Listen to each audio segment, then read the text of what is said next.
Yo. Hello. Hello, hello. Alrighty. PGR for today. It's just gonna be going through weeklies, continuing Godfall Revelation. That's all it's gonna be for today. So it's a lot of reading for today. A lot of reading. So unless you're not if you're not interested in the Godfall Revelation story, this is quite a bit of reading and not a whole lot of gameplay. Do not watch this. Right? I honestly couldn't care less about how many people watch this and how little people watch this. All I care about is whether or not you're going to enjoy it. And if you don't enjoy sitting around listening to someone read to you, like a father reading their child a bedtime story, then you can leave. Alright? No hard feelings. I take no offense. I feel like I need to point that out each time I play this game.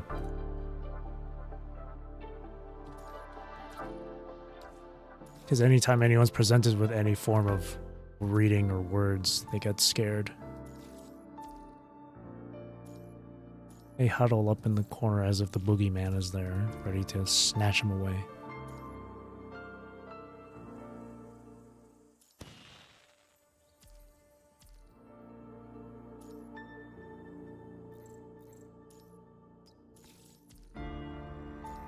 Let me just do all of this real quick.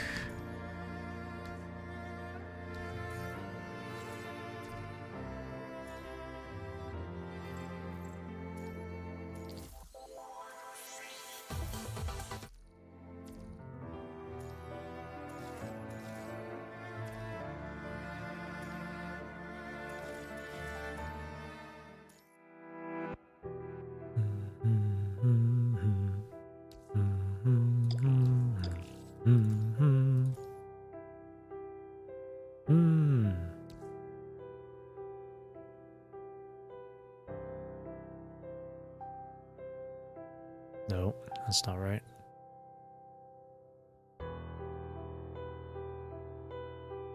That's also not right.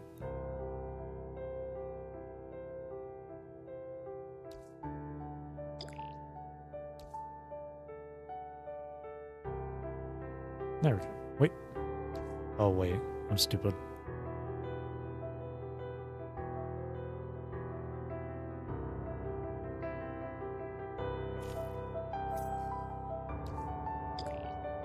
That's even worse.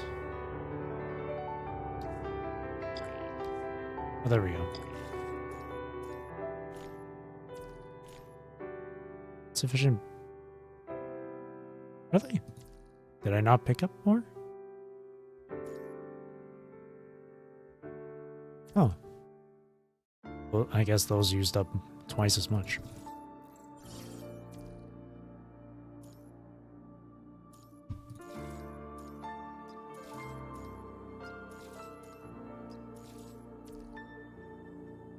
Okay. Oh, wait, no. Clash Reflection resets literally tomorrow. Sometime tomorrow. So Warzone and PPC for today.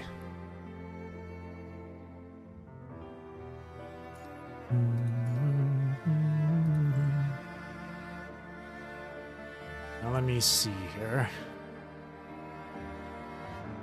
I'm gonna do this. I'm gonna do the lightning one twice. One with my SSS Lucia, and then one with my S rank Liv. My Lucia is not Lucia, Alpha.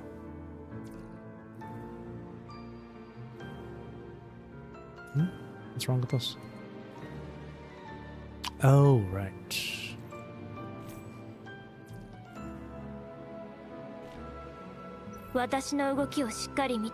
Okay. Yeah, this goes.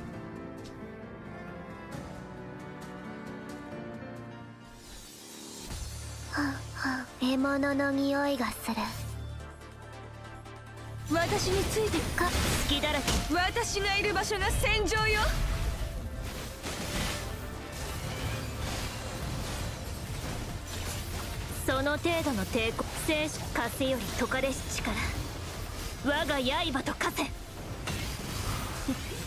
歯ごたえないもん。宿命の風は私が断ち切る。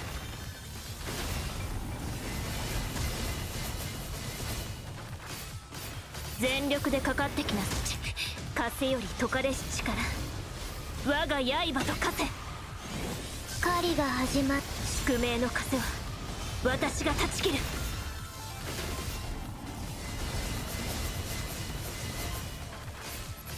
その程度の抵抗なの。聖書風より解かれし力、我が刃と化せ。歯ごたえないもん。生死を分けるのは一瞬よ。宿命の風は私が断ち切る。全力でかかってきなさい。生死を分け風より解かれし力、我が刃と化せ。生死を歯ごたえないもん。手加減はしない。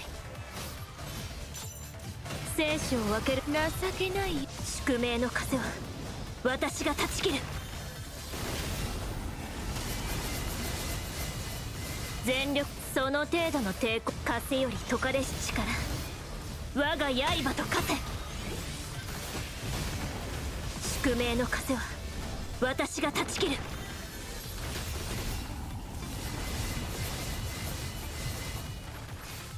全力、その程度の風より解かれし力、我が刃と化せ。生死を分けるの情けないやつ。狩りが始まっ情けないやつ。宿命の風は私が断ち切る。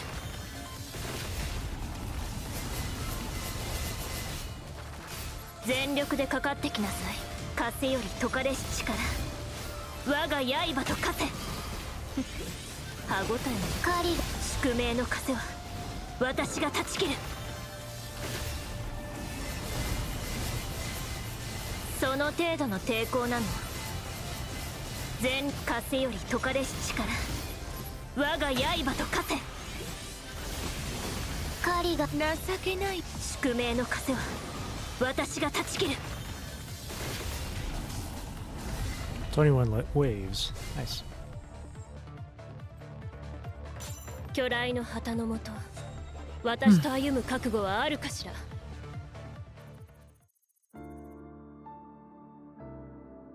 2 million. I wonder how my live is gonna perform. Also, hang on.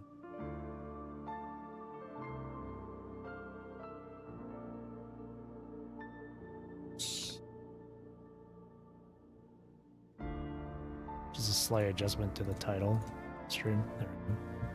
2 million on that one. I wonder how Liv can do in this one. Even though she's at S rank, but I do have her I do have her signature though, so hypertuned and weapon resonance. I wonder how that's gonna go. I'm curious.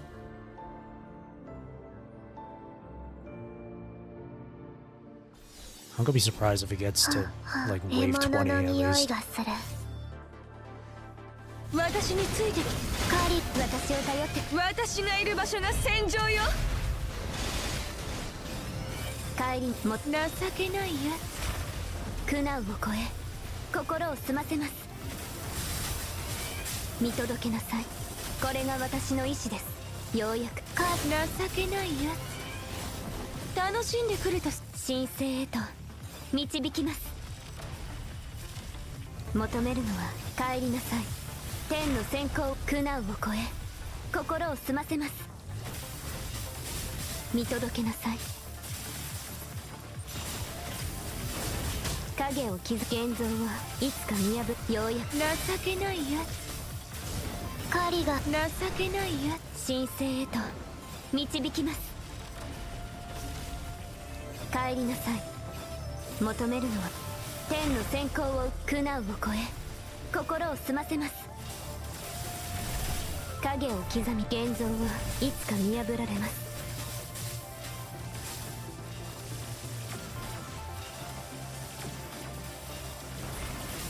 現状はいつか見破られます。ようやく情けないや狩りが神聖へと導きます。求めるのは真実です。帰りなさい。天の先行を受け苦難を超え心を澄ませます。見届けなさい。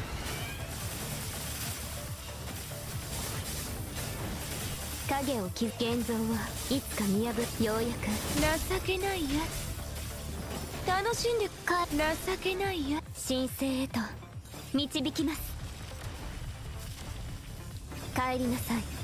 求める天の先行を受け苦難を超え心を澄ませます。現像はいつか見届けなさい。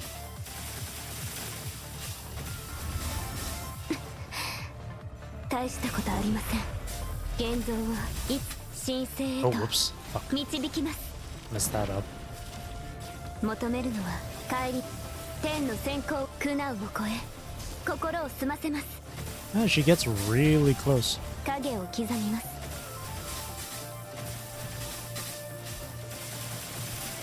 現像はいつか見破ようやく情けないや楽しんでくる神聖へと導きます。 Ah. Hello, Machi Machi-tan.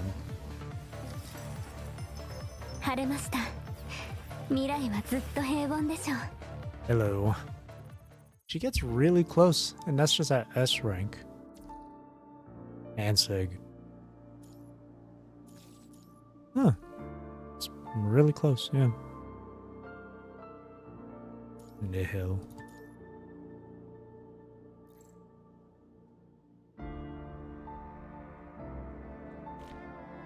自分の任務を遂行しなさい。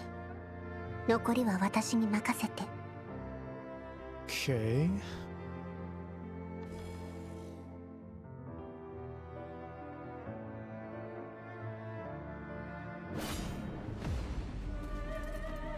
豪華の果てを見せてあげる。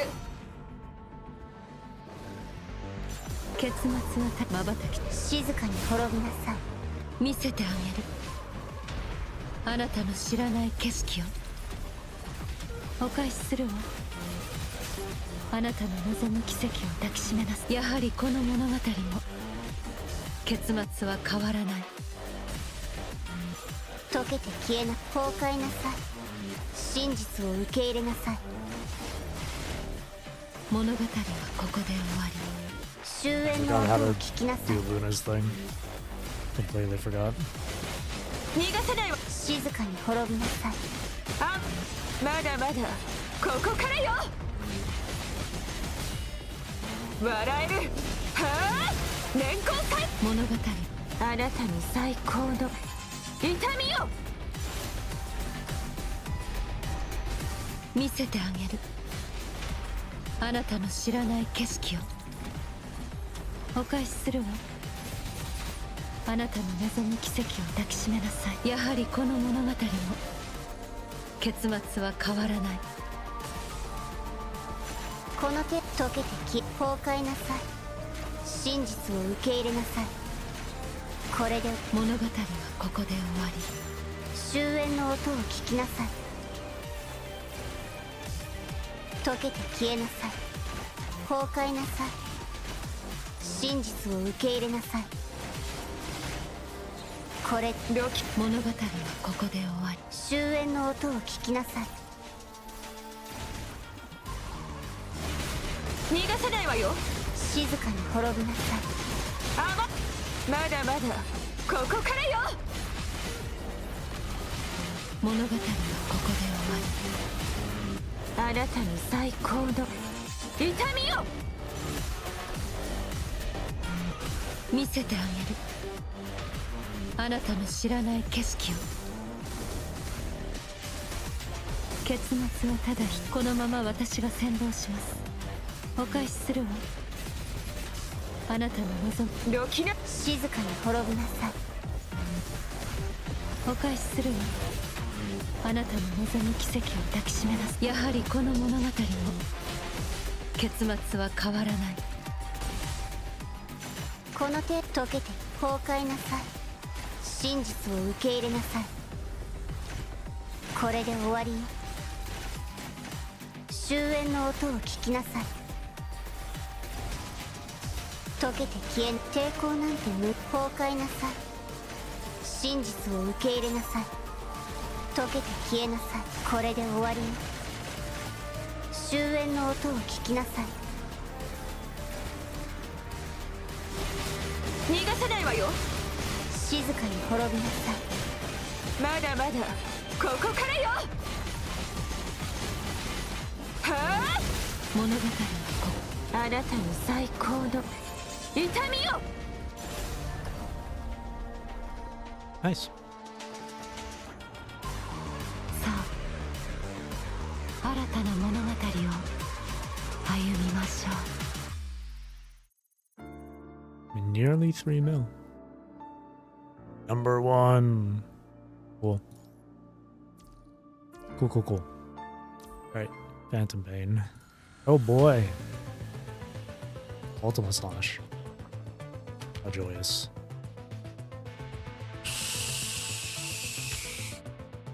どんな武器でも使いこなせるが、まあ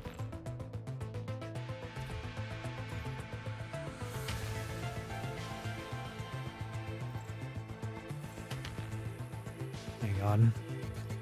She does have her harmony on. Which harmony was it? This one?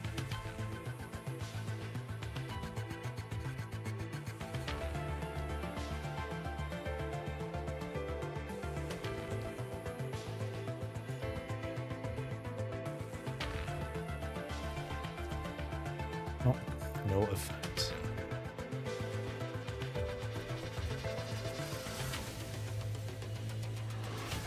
どんな武器でも使いこなせるが、 Okay. まあ悪くない。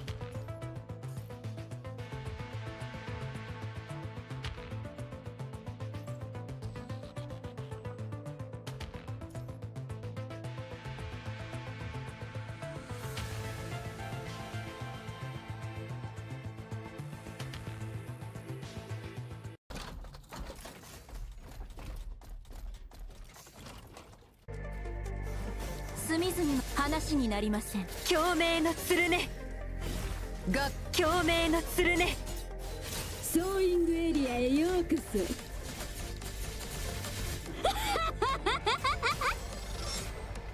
剣の調べ砲煙は戦慄にき四面眉の金箔乱流と解く轟音に散れ。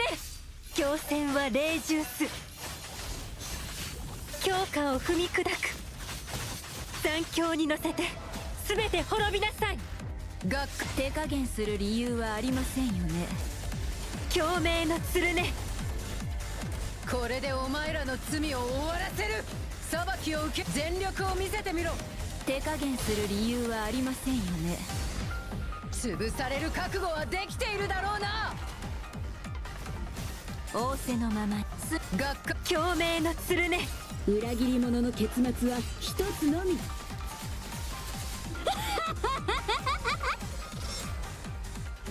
剣の調べ砲煙は戦慄にキス。 Oh man. Ultima is so ass. Actually, no. I'm just ass. 剣の調べ砲煙は戦慄にキス。四面眉の金箔乱流と解く轟音に散れ。罰をなけ残響に乗せて全て滅びなさい。隅々共鳴のつるね。話になりません。手足を縫い合わせましょう。ソーイングエリアへようこそ。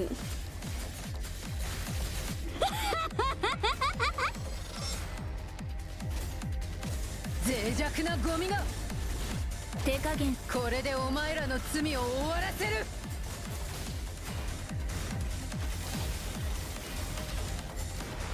潰される覚悟はできているだろうな。剣の調べ砲煙は戦慄にキス。四面眉の金箔乱流と解く轟音に散れ。残響に乗せて全て滅びなさい。隅々までごきげんよう。そしてさようなら。共鳴の鶴ね。がっかりさせるなよ。共鳴の鶴ね。カット。シアリング。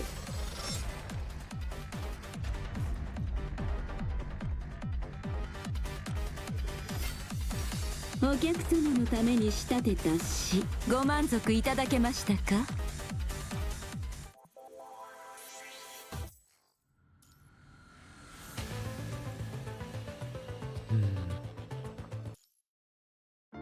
？Hang on.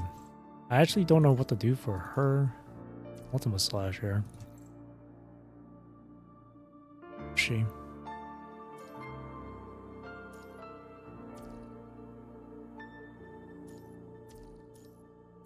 Doesn't even say. Maybe if I go here. Okay, there we go. 龍華を了承に捧げ、夢に酔いしれましょう。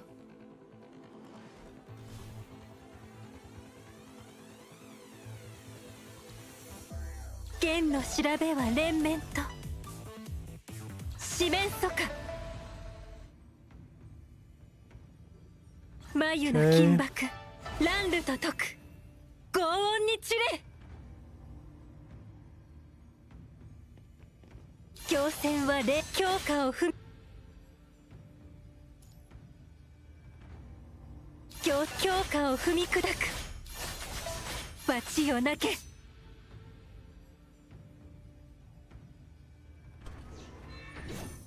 強化を踏み砕く。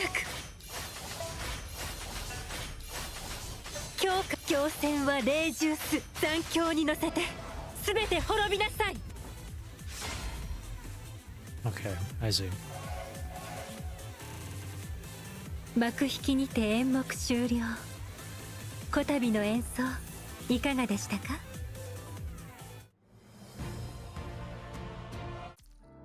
Problem is I don't have a signature, so I can't really do much.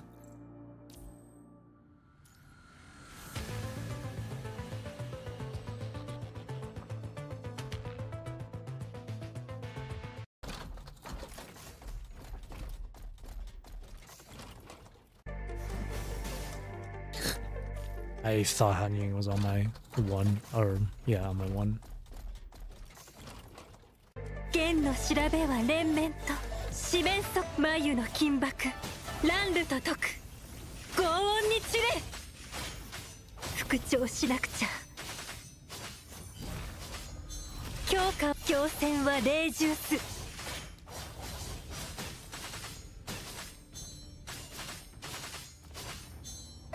強戦は霊獣す。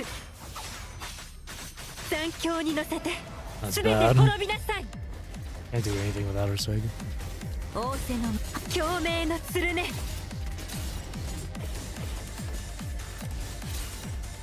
裏切り者の結末は共鳴の鶴ね。カット。シアリング。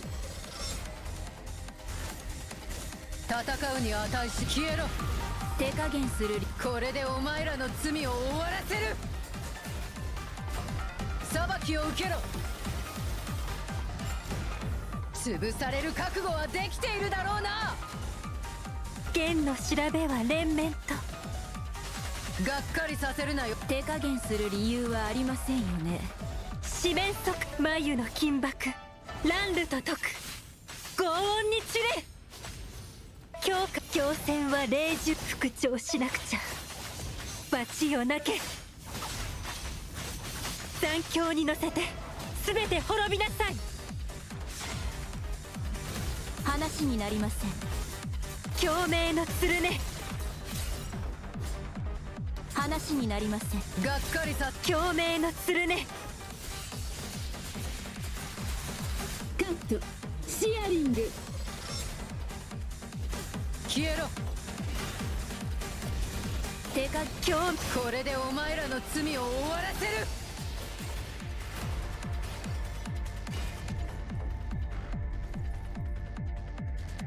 命乞いに意味はない。この戦いは終わりだ。 Still my physical team that sucks the most. Well, actually no, it's just Ultima Slash. Ultimate Slash team.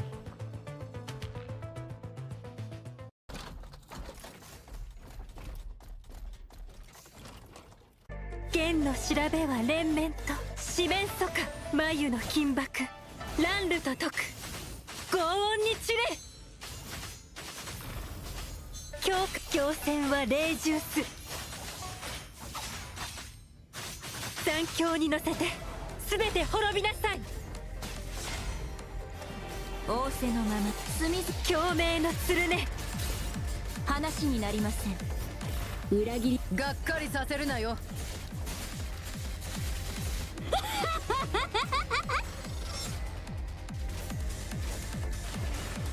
脆弱なゴミが手加減これでお前らの罪を終わらせる。裁きを受けろ。潰される覚悟はできているだろうな。剣の調べは連綿と剣の四面眉の金箔乱流と解く轟音に散れ強化を強戦は霊獣す罰をなけ残響に乗せて全て滅びなさい話になり仰せのままに手足を縫い合わせましょう。隅々まで共鳴の鶴ねソーイングエリアへようこそ。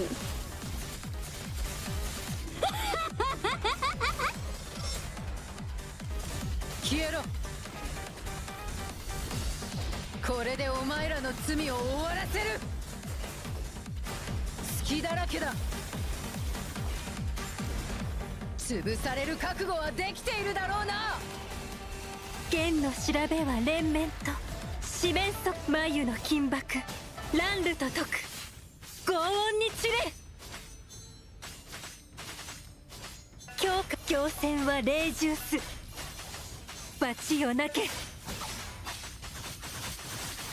残響に乗せて全て滅びなさい手加減する理由はありませんよね。話になりません。手足を縫い合わせましょう。裏がっかりさせるなよ。共鳴の鶴ねカットシアリング。お客様のために仕立てた詩ご満足いただけましたか？ Well, at least I'm done with doing that.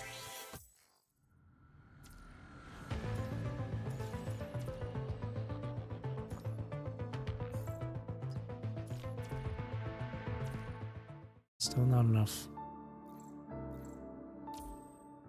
Here, I'll leave the lightning one for last. 'Cause maybe I'll get enough for live.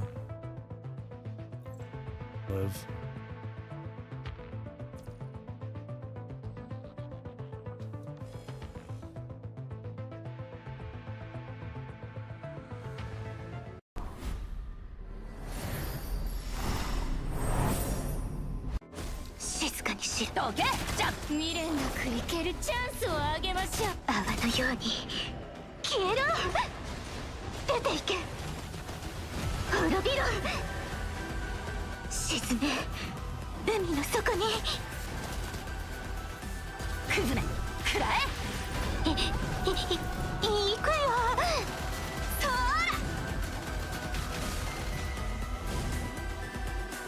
未練なく生きどこ見てんだよ。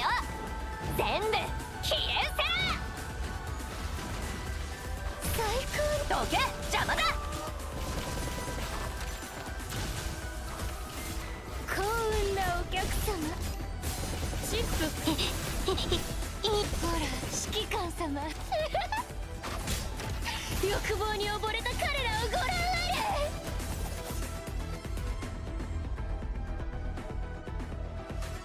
指揮官様ベッドはそれだけでいいのですか？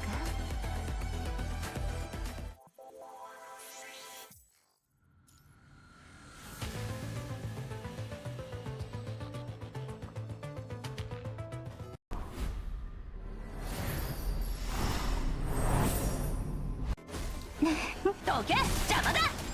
未練なくい泡泡のように消えろ。出ていけ。滅びろ。沈め海の底に。無駄な抵抗だ。行くよ。やそー未練なくいける。どこ見てんだよ。全部消え失せろ。最高。どけ、邪魔だ。幸運なお客様。ほら指揮官様。欲望に溺れた彼らをご覧あれ。未練なくいけるチャンスをあげましょう。泡のように消えろ。出ていけ。滅びる。どけ、邪魔だ。沈め海の底に。クズめ、食らえ。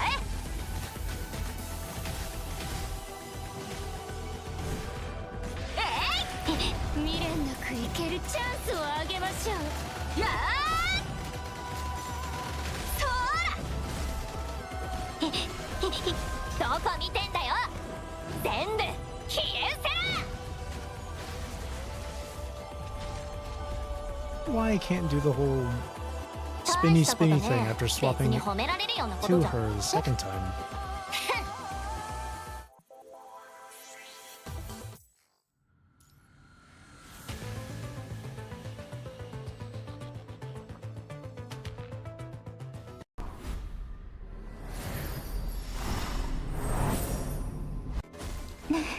どけ、邪魔だ。未練なくいけるチャンスをあげましょう。泡のように消えろ。出ていけ。滅びろ。どけ、邪魔だ。沈め海の底に。バーストスラスター点火。行くよ。や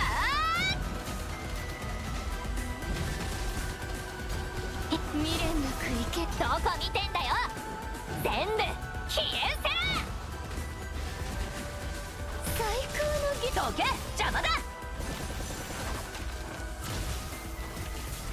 幸運なお客様。チップか。ほら指揮官様。欲望に溺れた彼らをご覧あれ。未練なくいけるチャンスをあげましょう。 God damn it. 痛い。 I messed that up.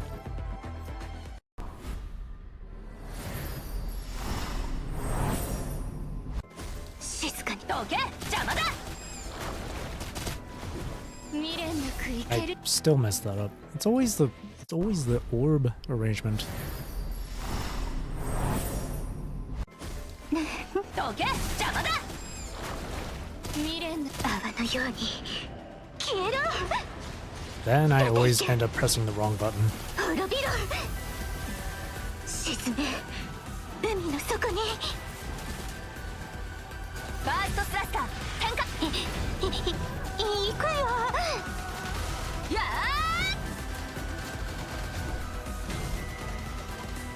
未練なくいける。ーどこ見てんだよ。全部消え失せろ。最高。どけ、邪魔だ。幸運なお客様。チップ。ほら指揮官様。欲望に溺れた彼らをご覧あれ。泡のように消えろ。静かにしろ。出ていけ。滅び。どけ、邪魔だ。沈め海の底に。バーストスラスター点火。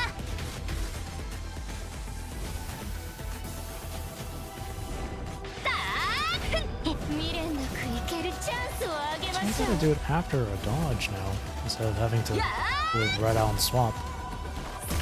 God damn it. どけ、邪魔だ。幸 I 運 didn't な mean お to 客 switch. 様。チップ回収です。ほら指揮官様。欲望に溺れた It's 彼 fine. らをご覧あれ。指揮官様、ベッドはそれだけでいいのですか？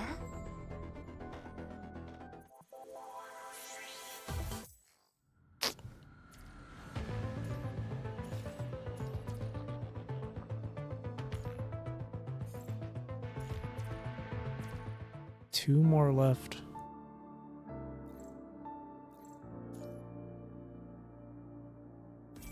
Oh, no, また一つ we're good. 力を使いこなせるようになりました。あらゆる性能 Perfect.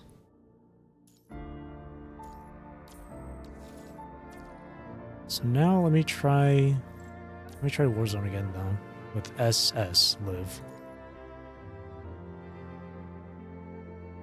See how this goes. She made it close last time at S, so let's see with SS. 獲物の匂いがする。私について代わり私を頼っ私がいる場所が戦場よ。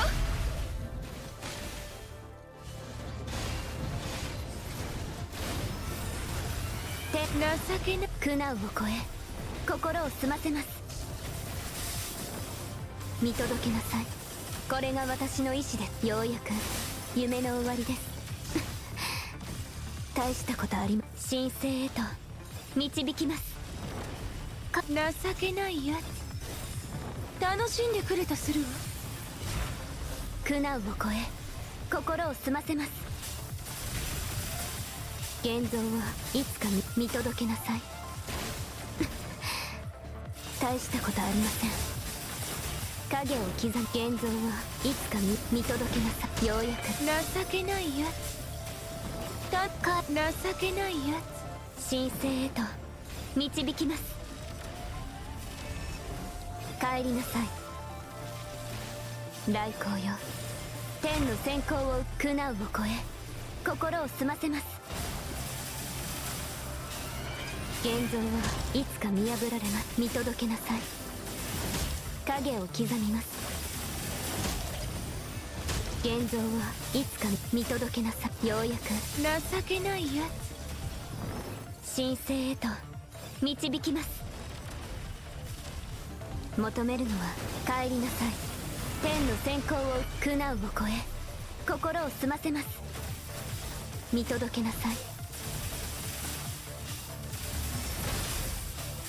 現像はいつか見破る影を刻み見届けなさい。ようやくつ。情けないや狩りが始まっつ。情けないや神聖へと導きます。求めるのは真実です。照らし出せ。求める鉄火情けな苦難を超え心を澄ませます。見届けなさい。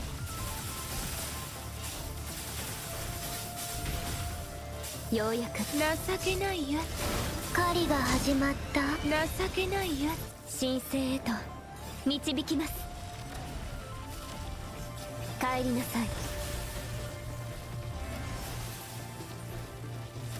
Yeah, 照らし出せ。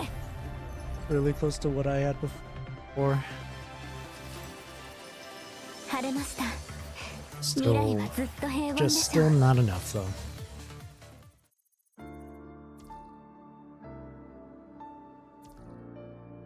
All right. If that's the case, I'll just stick with Alpha for a while then. Maybe once I get Liv's cup to SS.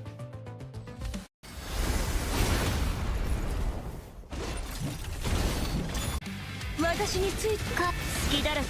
私がいる場所が戦場よ。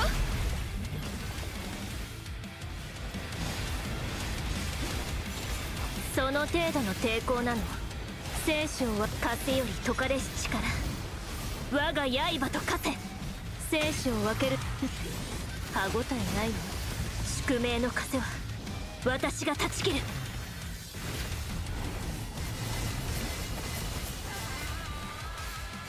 その全力でかかってき風より解かれし力。我が刃と化せ。宿命の風は私が断ち切る。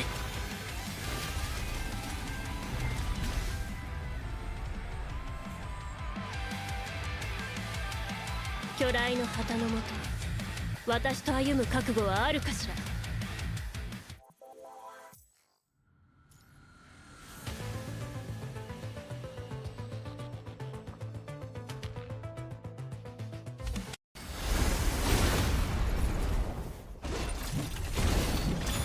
私についか隙だらけ。私がいる場所が戦場よ。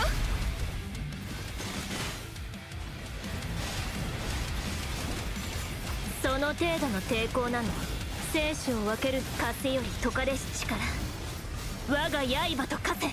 生死を分ける歯ごたえないわ。宿命の風は私が断ち切る。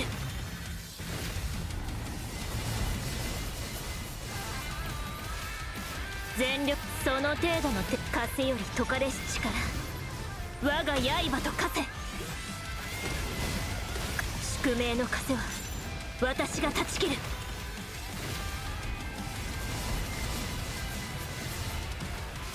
全力で。その程度の風より解かれし力。我が刃と化せ。生死を分け。情けないや宿命の風は私が断ち切る。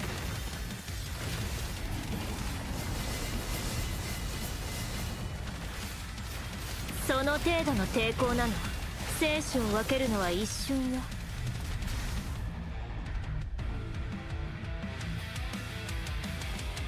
巨来の旗のもと私と歩む覚悟はあるかしら。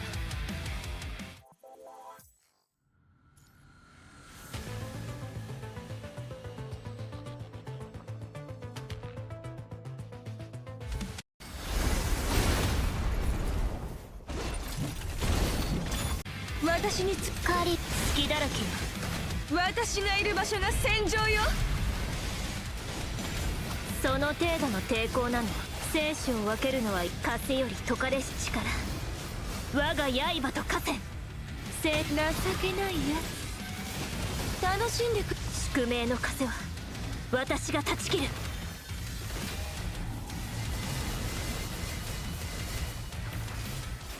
その全力でかかっ風より解かれし力。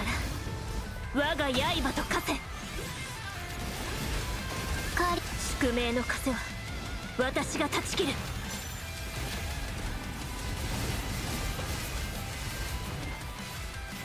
全力でかかってきな。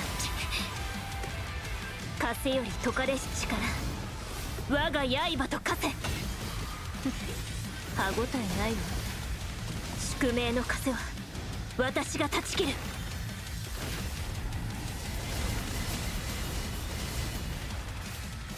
その全力でかかってきなさい。生死を分けるの。風より解かれし力。我が刃と化せ。歯ごたえないわ。宿命の風は私が断ち切る。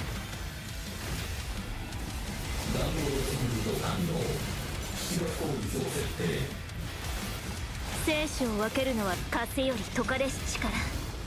我が刃と化せ。歯ごたえないわ。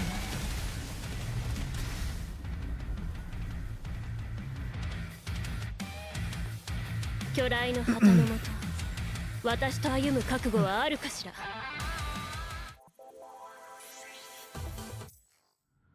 Alright. These are done.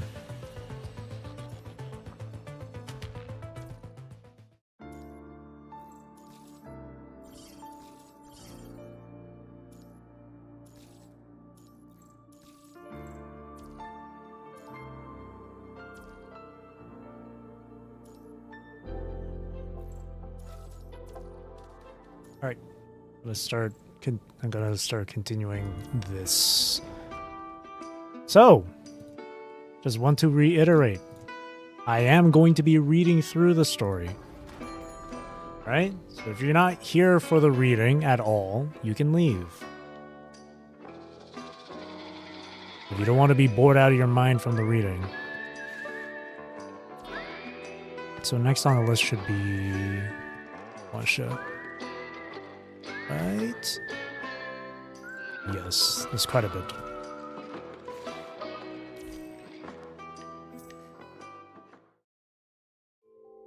The last bloom of blood withers, and heavy rotting flesh collapses into a pool of still water. Warm candlelight flickers through the trees, listening to the silent grief of those who died without a voice. It guides their unwilling souls toward peace. 672. Carson Deller. Sleep now. Remembered your story. Your life was not in vain. The pestilence night cradles the lantern as the flame slowly fades. It closes like a sleeping child's eyes, silent and still. They have fallen into slumber. He closes the lantern cover and speaks softly. You've taken on the weight of their souls for now. The knight glances at the blood-stained forest floor, then turns away, unable to bear the sight. I gave them one last dream. It was short, but the soul remembers. This way, they won't have to suffer the torment of memory while they sleep. If the laws of life and death can be rewritten, then maybe they can return to Acheron River's womb and be born again. He lowers his mask again. At some point, the herbal scent in the mist has faded without him noticing. The silent or silver-haired young man has barely set down his lantern before he begins coughing, hand pressed to his mouth. You hurry forward and sit down beside him under the tree. You've used too much magic. Your soul can't take this kind of strain. It's alright. I just need a little rest. He tries to show you a reassuring smile, but cold sweat is already beating across his forehead. Don't push yourself. The power granted by the Blood Covenant is tied to your deepest, truest desire. You have to something. The more you resist it, the more painful it becomes. You have to what? You have to stay in control of your mind. There you go. Wansha nods. His breathing slows a little, but his voice remains hoarse and strained. I'll do my best to keep it under control.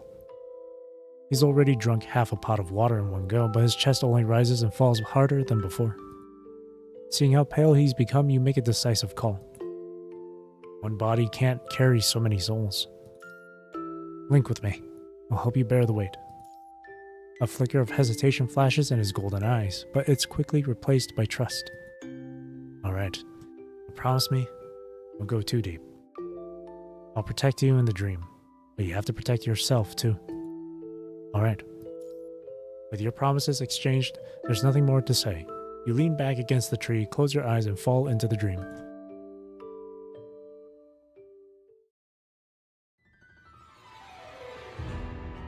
Blood, fire, screams. Everything you felt in your dreams before floods through your limbs again. Your soul trembles like a kite tangled in power lines, shivering in the downpour. No matter how much you struggle to move forward, you're frozen in place. Swarms of blood-sucking locusts block out the sky. The sun pulses weakly in the red haze above. Everything you see is drowned in blood. Run. Run! Hurry! From behind, a child's voice calls out. When you turn around, you see several barefoot children running across the wasteland, holding hands. A child stumbles and falls during the escape. The scent of blood draws several locusts crawling toward him. Don't just sit there, move! The child's companions call out from a nearby hill, shouting in panic, but the child trapped in the swarm of locusts stays frozen, paralyzed by fear. Run forward. You reach out to grab the child's hand, but your fingers pass straight through his body, sinking into the burst of blood blooming from his chest. In an instant, the child's body is torn to shreds. All that's left is a withered husk. The bloated locusts retract their feeding tubes, then spread their wings and fly off toward the next scream. Cries of anguish and mourning melt into the blood flowing across the ground. Suffering spreads through the land like a plague. Is this the past Wansha spoke of? Ooh.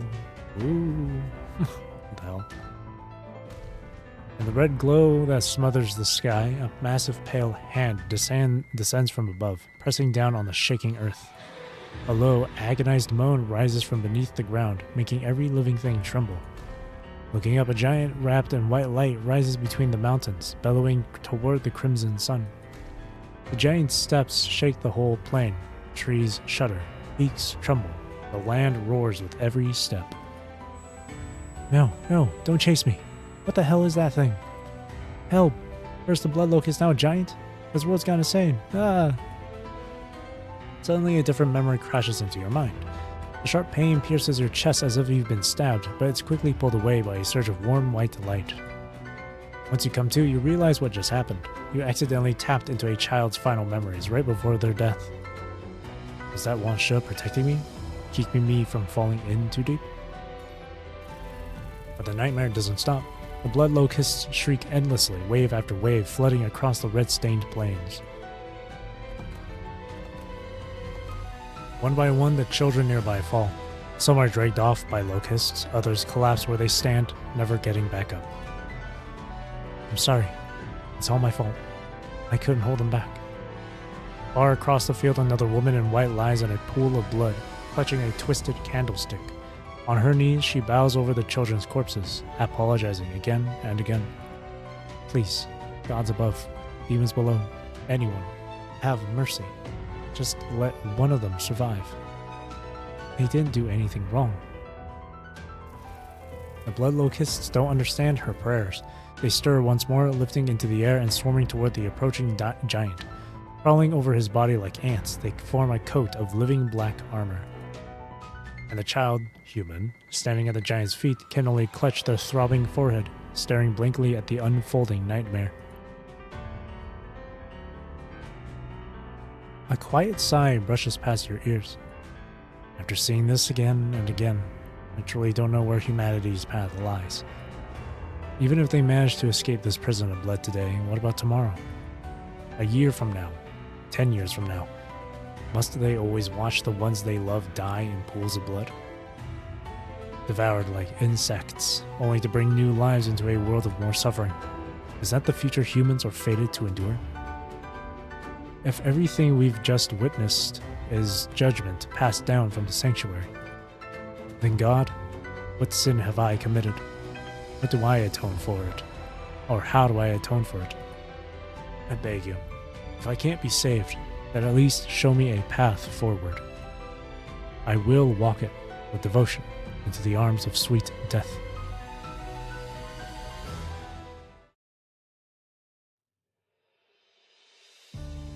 Wansha opens his eyes. You're asleep beside him, slumped gently against his shoulder. He nudges you slightly, but your brow only furrows deeper. You're completely out. Seeing this, he doesn't disturb you further. He quietly pulls his coat over your shoulders, then takes up his lantern and walks away from the tree. The man lying in the center of the woods still stares blankly at the sky. His eyes are hollow, his face frozen in a twisted grimace.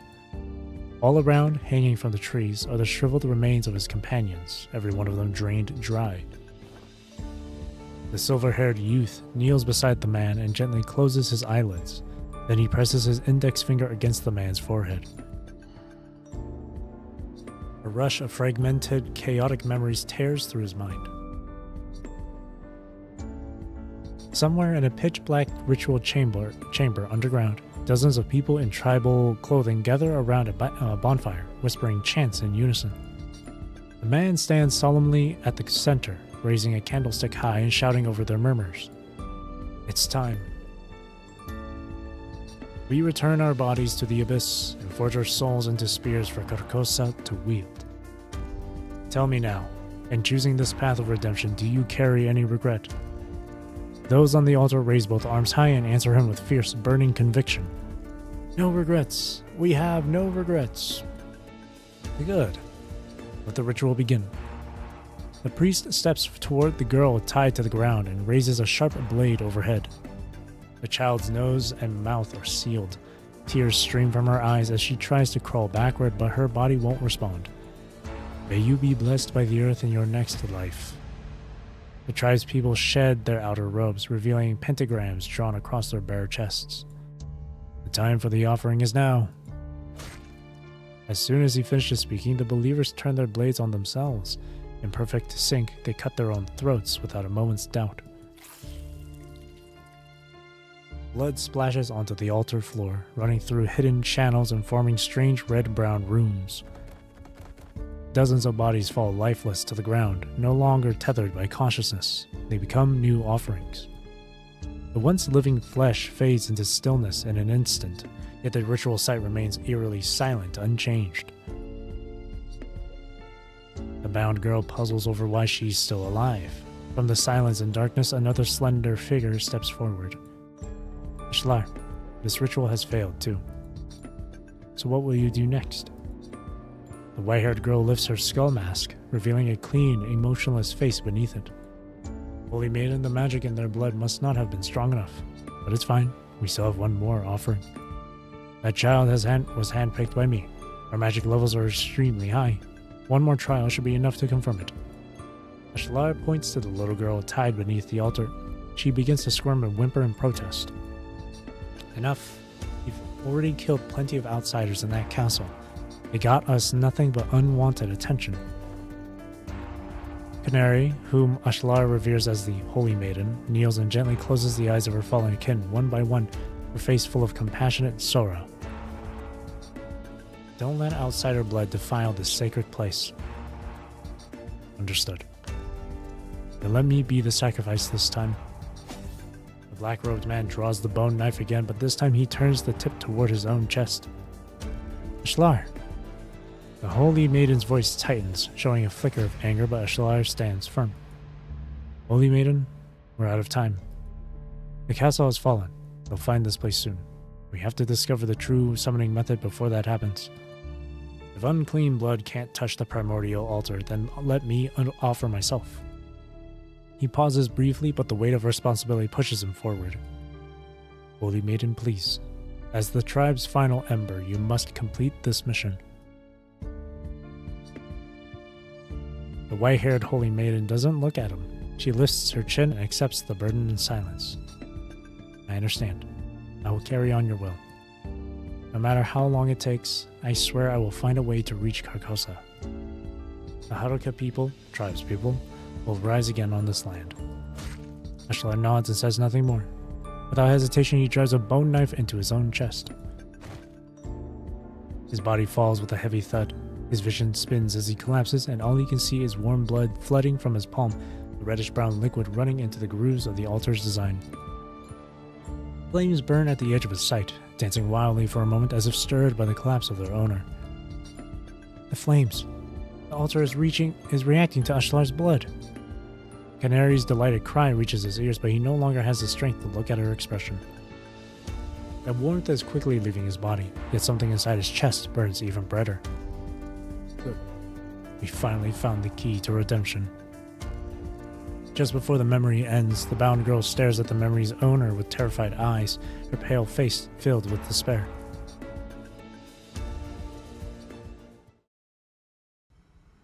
"673. Ashlar. A memory soaked in madness. Sleep. I have no right to forgive your sins, but your life is over. The ferryman of the Styx will weigh the weight of your crimes."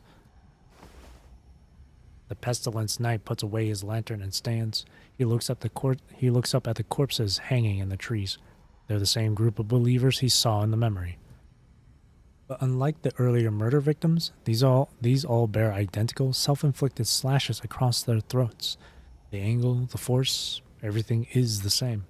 As if, in the moment they chose to die, they all shared a single soul. Juancho lowers his gaze in silence.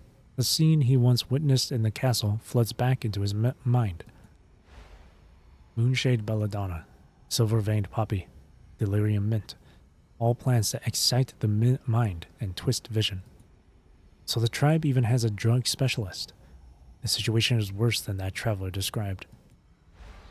The mad cultists, the herbal scent that keeps returning, the girl who suddenly appeared in the castle's hidden passage. It all clicks into place in his mind. Crack. Footsteps crushing dry leaves echo from behind. Sensing danger, he lifts his revolver and turns around. Out of the thick fog steps the white-haired girl, the one he'd seen once before. Plague Knight. I never imagined you'd gain that kind of power. She smiles at you, gentle, obedient, just like she did the first time you met. If I'd known, I would have made sure to finish you off properly.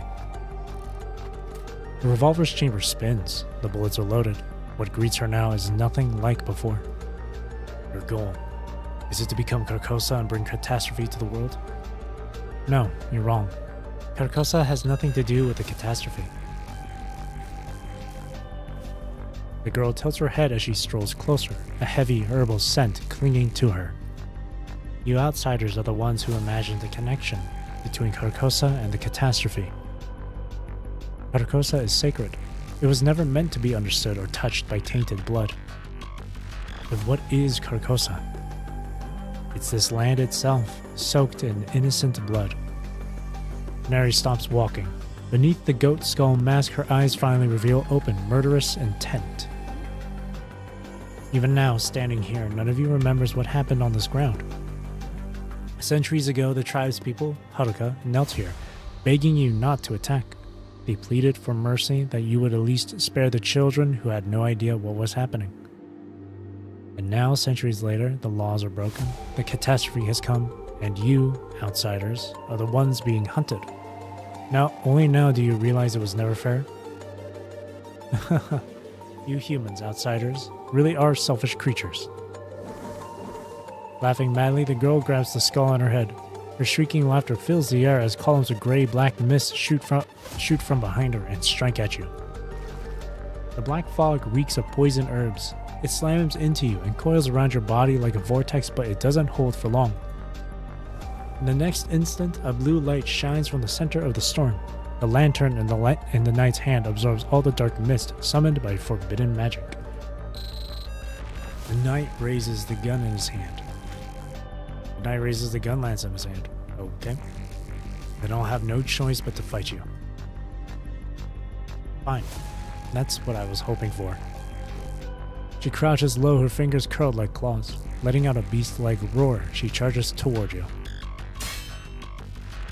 Wansha sidesteps and raises his weapon to block the claws slicing through the air, but as the girl brushes past him, her body disappears into the thick fog. Grey Raven! Wansha scans the area. In that instant, he realizes who Canary is targeting. He spins and fires several shots into the mist, but every one of them misses. Thud. Swish. Footsteps echo as they retreat through the dense fog. A moment later, the mist dissipates. As the air clears, the figure that had been resting beneath the tree is already gone. I've been kidnapped.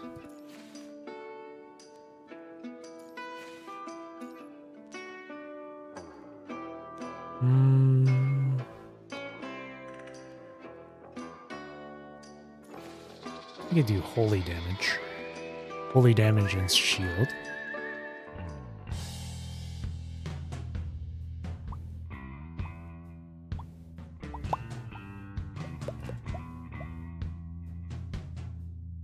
Doom doom doom.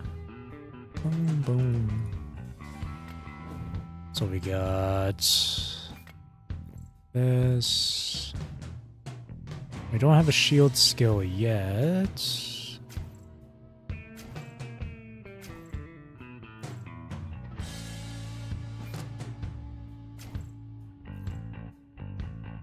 Dum, dum, dum, dum, dum, dum.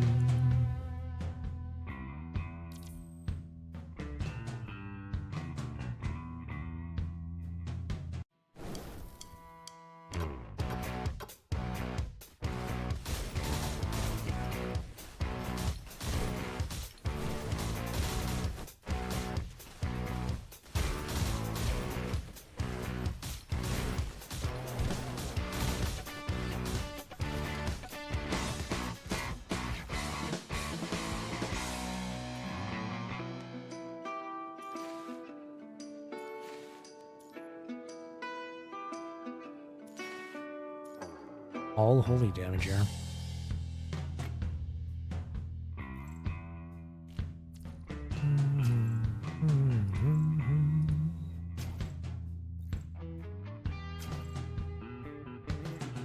Dude, where are my...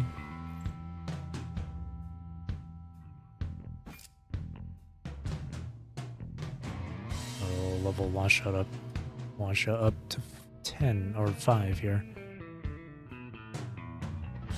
Silent Annihilation 2 fires 2 bullets. What is Silent Annihilation? None of those, okay. Here, we'll do Rune Chest Rare.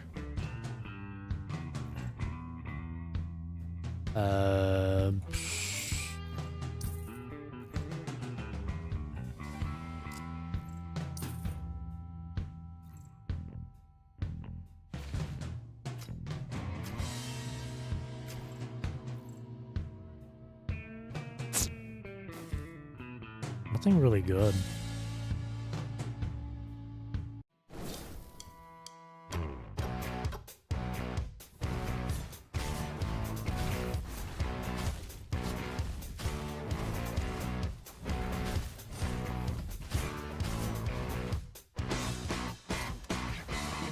Just gotta get through one more fight.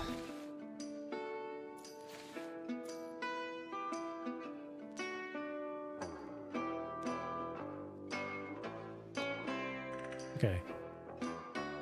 So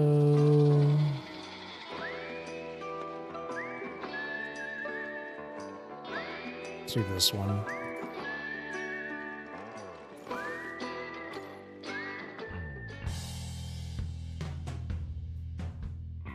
And a healing one, eh? I mean, I have more shield stuff than I do healing, so let's see here. We can get rid of this one. Go to that. That. Put that.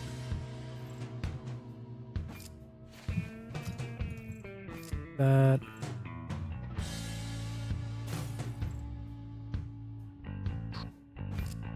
Purchase that.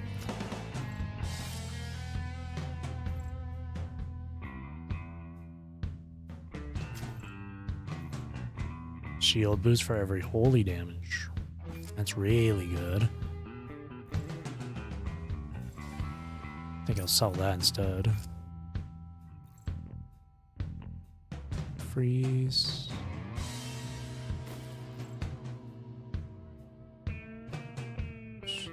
Just level up.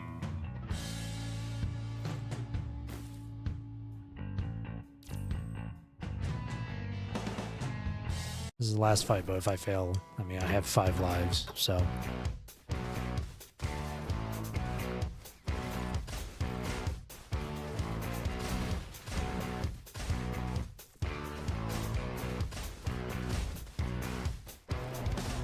Nice. That survivability. Holy.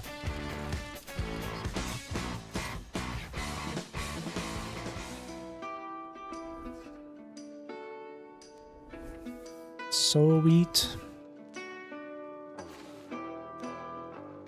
Let's continue.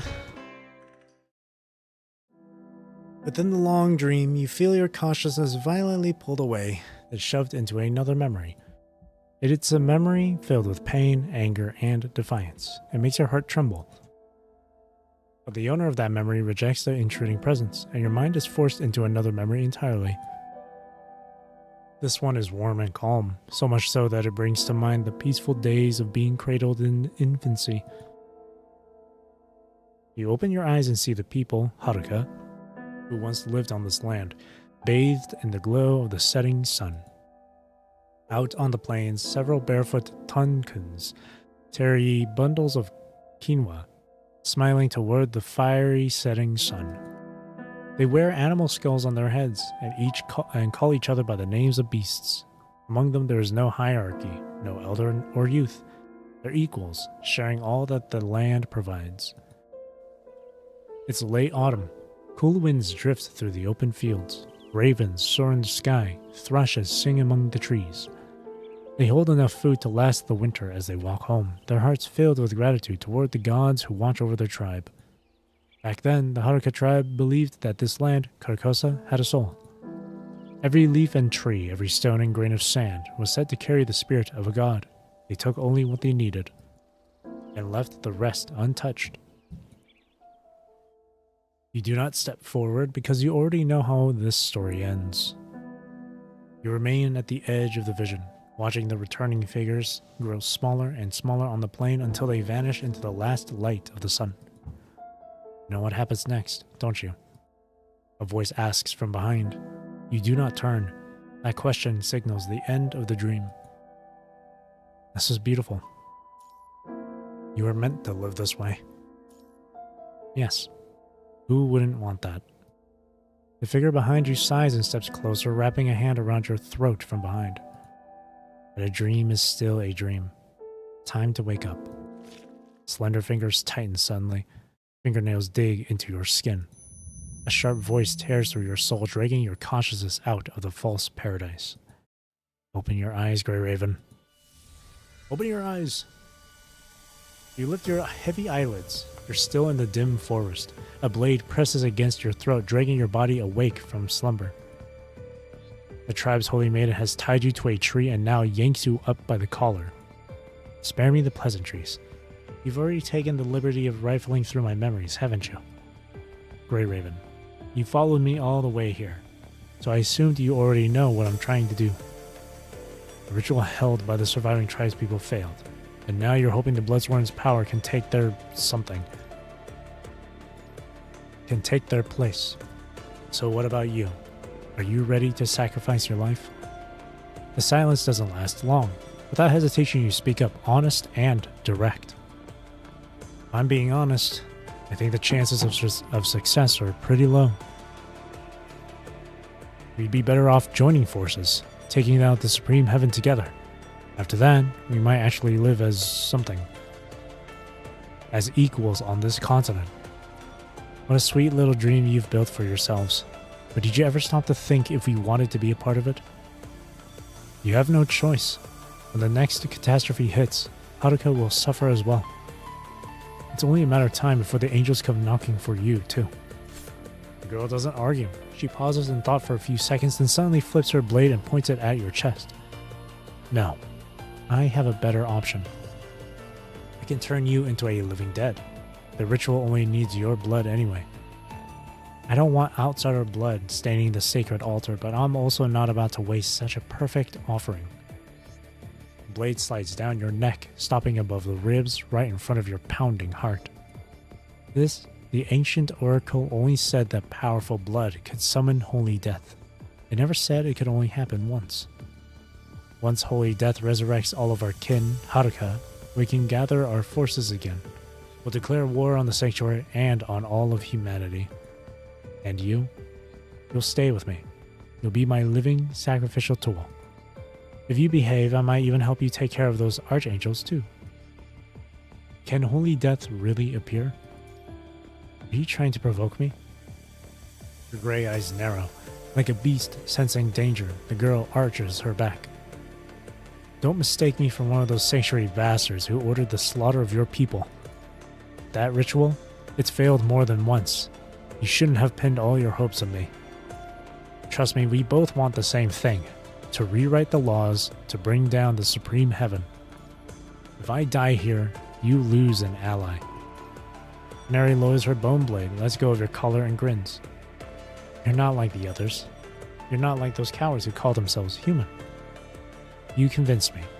I'll let you live until holy death arrives, so you can watch sanctuary and humankind end. You exhale in relief, then a crimson light flashes across your vision. But only if you fulfill your role as a sacrifice. The Holy Maiden slashes open your chest. Red blood splashes across her palm. She raises her hand. Blood spills to the ground, and the entire ritual circle quickly lights up in blazing crimson. Come on, let's witness it together. The end of the scorched borderland. The other side where crimson light spreads. The silver-haired knight struggles waist deep in a viscous pool of blood, holding the lantern aloft as he purifies wave after wave of tribal undead surging toward him. The undead assault is relentless. As the lamp absorbs more and more souls, the burden on his mind grows heavier and heavier. Amid the stench of rot and decay, only the distinct presence of the Blood Covenant radiating from the forest remains clear. It drives him to force himself up once more from the mire. can't afford to delay. I have to find a way out of this, now.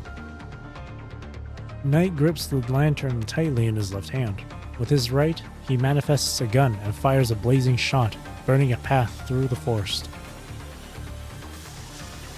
When the blinding light fades, Wansha runs forward along the scorched trail. Grey Raven! The bond of the Blood Covenant grows stronger. He can sense the Bloodsworn just ahead. Then, from the far side of the sky, a brilliant pillar of light suddenly rises. The murky red light engulfs the entire sky. The whole scorched borderland trembles and hums. From the forest, a tree-shaped pillar of light rises, its glowing branches drooping toward the earth. Wherever the light branches reach, greenery and life shrivel into decay, as if all vitality has been sucked away. Meanwhile, something stirs deep within the tree's core. It's alive. From inside, they tear through the fleshy nest. Pale fingers stretch out, glide across the bark of the tree, then rip open the blood-soaked sack. The figure steps out. A white giant? He murmurs, as if caught in a dream. The white giant, tall enough to almost touch the sky, stands still in the wilderness. Everything in their path withers and dies. The scene is exactly like the nightmare Wansha has seen again and again. At the giant's feet, the knight looks up. He's imagined this moment before, that the nightmare might come true. But not now. He didn't think it would be now. He blinks and regains focus. In the distance, two figures beneath the tree remind him this is not a dream. Canary, let Grey Raven go. The barrel of his gun is aimed at the girl far off in the distance. She doesn't flinch. She just laughs. Told you. This time I bet right. Canary pushes the bloodstained human between them and flings her arms open like she's proudly displaying a trophy. The Carcosa ritual is complete. Holy death has descended. Our people will rise again, and this 30-year war between humanity and the Sanctuary can finally end. For people like you, this is not such a bad ending, isn't it? No. Killing only perpetuates the cycle. It only brings more pain to this world. He lowers his gun, but the white giant continues their march behind them, sucking the life from the ground as they move toward the blood-red sky. Look at what you've done. How is it any different from what they did? You want justice for the dead, judgment for the guilty. So do I. But this path you've taken is something else entirely. It's twisted. As the two exchange words, dead leaves rain down from the mountains and plains, falling into the blood pools formed by rotting tribal corpses. The leaves sink into the mud below. Those people should have survived. They still had a chance to take back their fate. They weren't meant to die just for the sake of vengeance. Shut up. You don't understand why they chose this path at all. Canary roars in fury, whipping up a storm. Black mist surges forward, scattering the falling leaves from her path. You think I wouldn't have preferred to end all this your way? The polished, righteous way you keep preaching about? We've learned something you haven't. No one can truly understand another's suffering, not unless they've lived it themselves. We don't need your approval for our cause, or our wishes. She clenches her fingers. The fierce winds condense at her fingertips, forming a piercing stream of air aimed directly at the giant's skull. Razor winds rip through the chaos, slicing through the air and piercing the giant's ear, forming a path that leads straight to the heavens. I'll end this, and I'll do it my way. The air pressure suddenly plummets. You feel your heart seize up, coughing out a mouthful of dark blood. The magic circle on the ground drains every drop of magical power from your blood, converting it into the energy that fuels the white giant. It flows through the air, beyond your control. Struggling against the crushing pressure, you force your mouth open, trying to warn the knight of the signs you've sensed. Wansha, she's trying to use a ritual circle to command the giant. Hold still. You don't know what will happen yet. The knight steps in front of you, forcing his eyes open against the blinding light. He sees Canary lift her head and call out to the giant. Holy Death, I am your kin, your child. Please, I beg you, bring our tribe back to life. She draws her bone blade, slices open her palm, and lets the final ingredient, a drop of Holy Maiden blood, fall into the circle. Now go! Destroy every last one of our enemies! The magic circle erupts into flame, feeding on the tainted blood like wax. It flares up before all of you in a blazing inferno. With a thunderous boom echoing across the sky, the giant on the horizon slowly turns their head, their gaze falling upon the ritual fire. In a single step, they cross hundreds of miles of scorched wilderness and stand before the blood pool. Then they bend down toward the girl.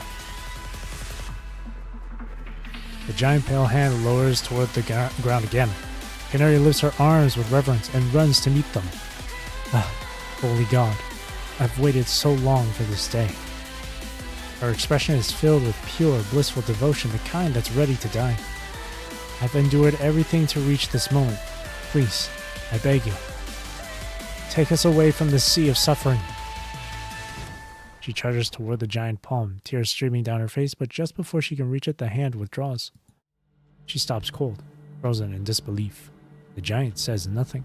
They simply rise to their feet and stand motionless. Why? The divine oracle promised.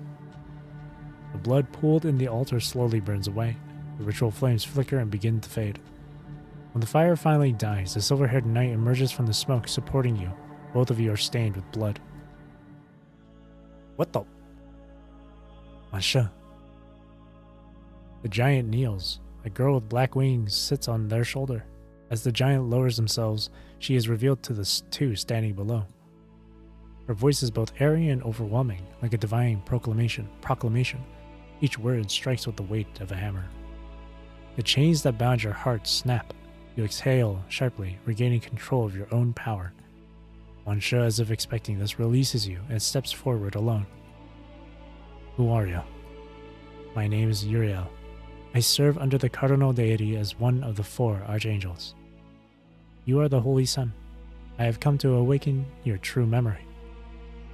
Uriel leans forward, speaking as if from a towering throne high above. The giant beneath her blocks out half the crimson sky. Holy Son, are you prepared to remember everything? Wansha turns his head to look behind him. I can still hold on. You pull what little blood remains into condensed bullets and step up beside Wansha. Let's hear what she has to say. You and the silver-haired knight stand together, answering the giant presence before you with calm voices. Why do you call me the Holy Son? Why are you looking for me? All I want is to understand why this world is filled with plague and suffering. Suffering? Her face shows confusion, but no mockery. Holy Son, have you forgotten your first mission? This world's order exists only because humanity brought this fate upon itself. So you've prepared a different kind of truth, just for me. Uriel gives no reply. Instead, she simply spreads her hands once more toward the person below her. I cannot tell you the answer. This is the truth you must see for yourself. But, if I am not mistaken, you have always carried many questions about who you are. The answers you've been searching for, the memories you can't retrieve.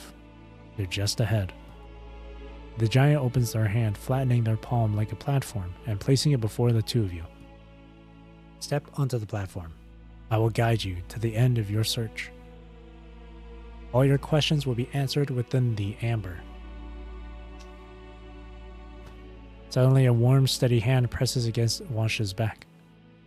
Do what you came to do. I'm your bloodsworn. I'll always be behind you. Make your choice. I'll face it with you. Her hand seems to channel strength into Wansha in delicate threads, flowing through his body and into every branch and vein. The branches and veins surge uncontrollably toward the giant. Wansha begins to walk, side by side with you. This time the giant's palm doesn't pull away. It holds you steady in its grasp. The giant rises slowly and the ground trembles beneath them.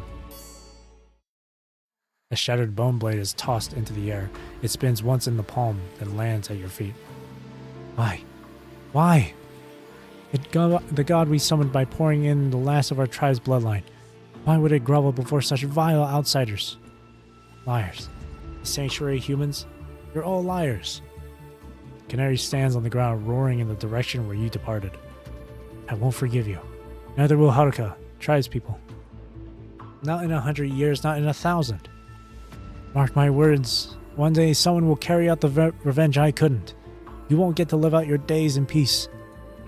Clad in a gray-black cloak, you pick up the dagger from the giant's palm and quietly look away. Canary. This isn't over. We'll come back and we'll bring the truth with us. Through the gaps between the fingers, the world seems to rise higher. The giant takes a few heavy steps, then stops in front of the tree. Where the placental sac used to be, a massive blood-red amber now pulses gently, like it's breathing. The giant flattens their palm, spreading their fingers to form a path, inviting you forward. No one but the Holy Sun is allowed to witness the true history from above. But if this is what the Holy Sun wishes, then I will obey. Let's go. Nod, take a step forward. You and the silver-haired knight walk side by side into the heart of the pulsing crimson.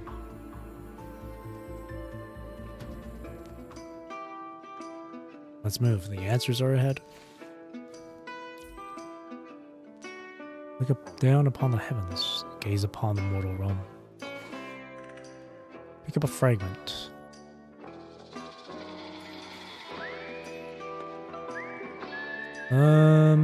Let's do holy damage again.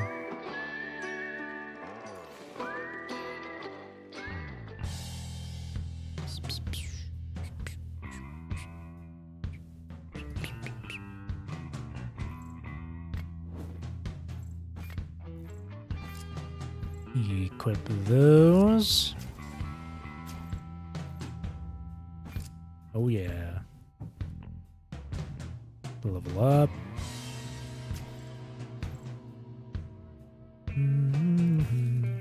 We'll freeze those.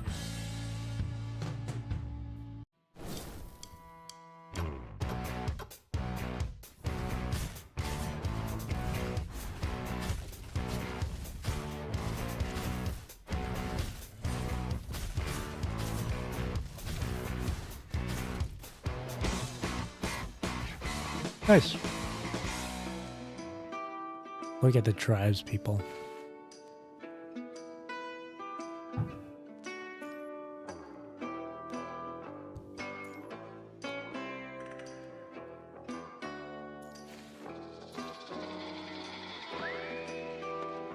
Shield or healing?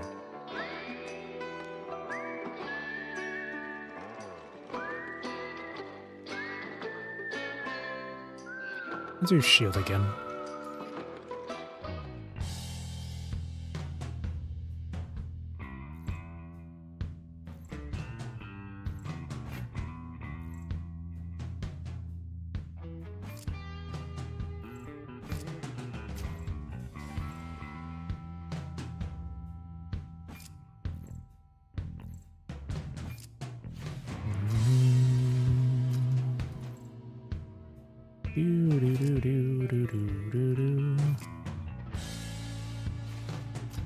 Do this, and then level up.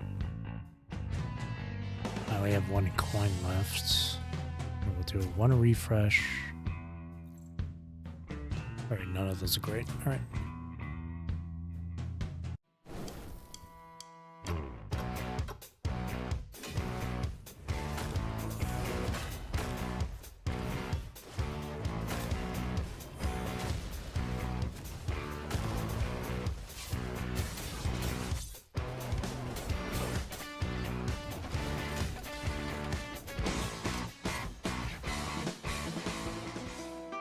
Imagine a future.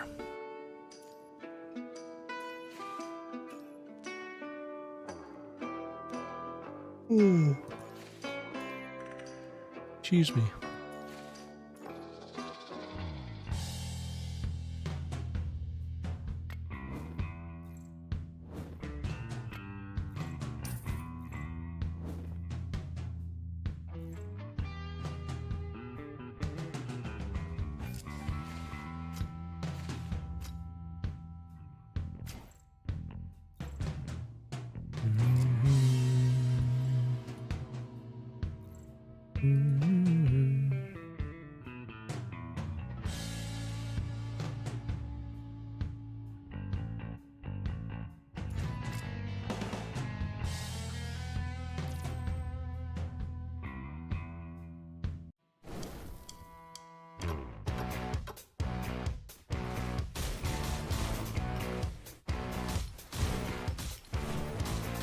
Damn, why is this thing dealing so much damage?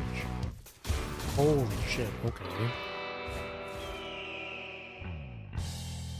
Wow, that's a lot of damage.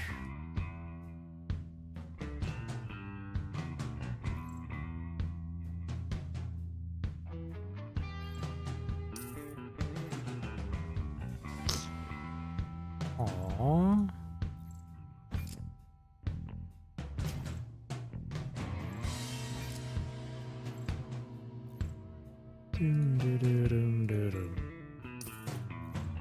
Equip that. Prairie meat, 10 meters moved. Equip that. Just level up here. Grab that. Get to level 10.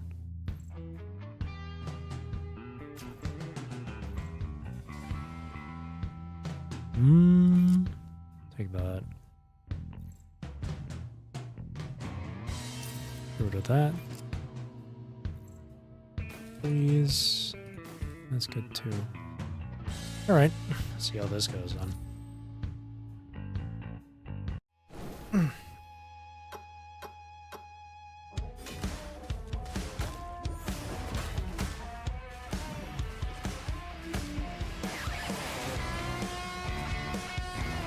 Nice.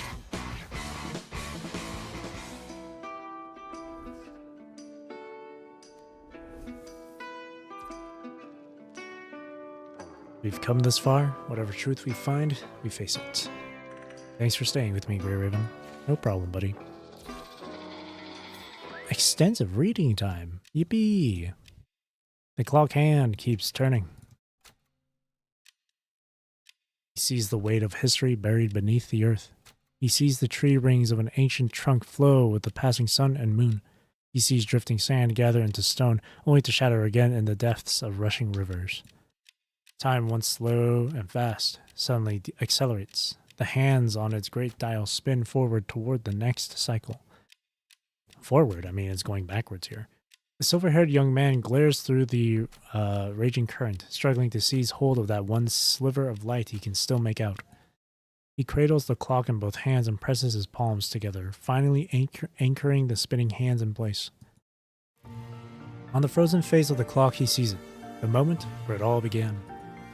In the solemn and towering sanctuary, a god with golden eyes sits on the throne, wearing his crown as worshippers bow in reverence.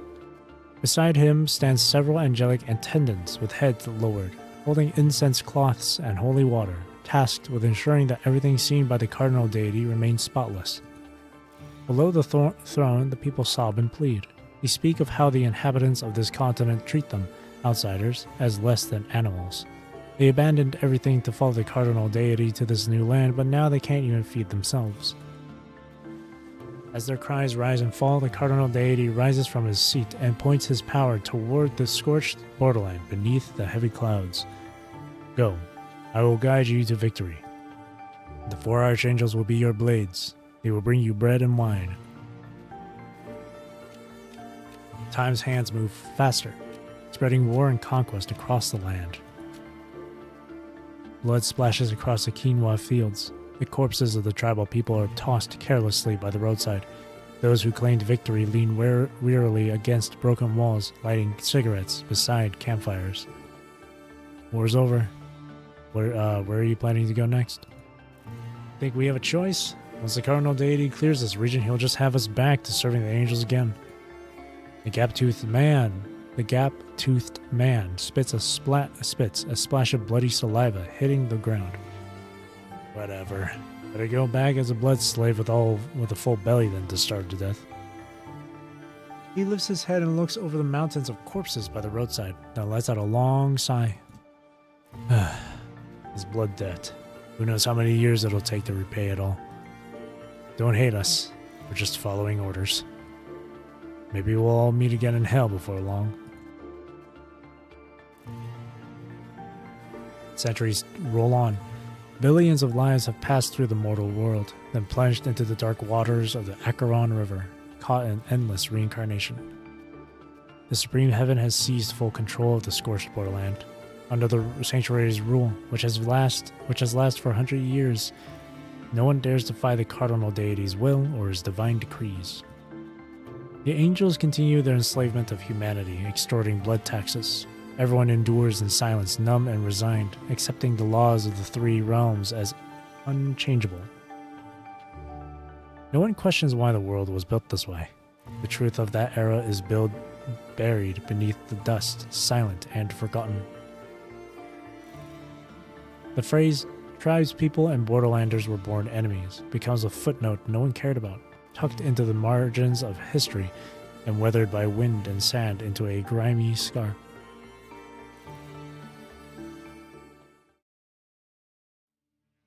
Until one day, humanity raises the Halo cannon. After discovering that the warm blood of the living can melt an angel's rock-hard flesh, humanity strikes the war drums of rebellion.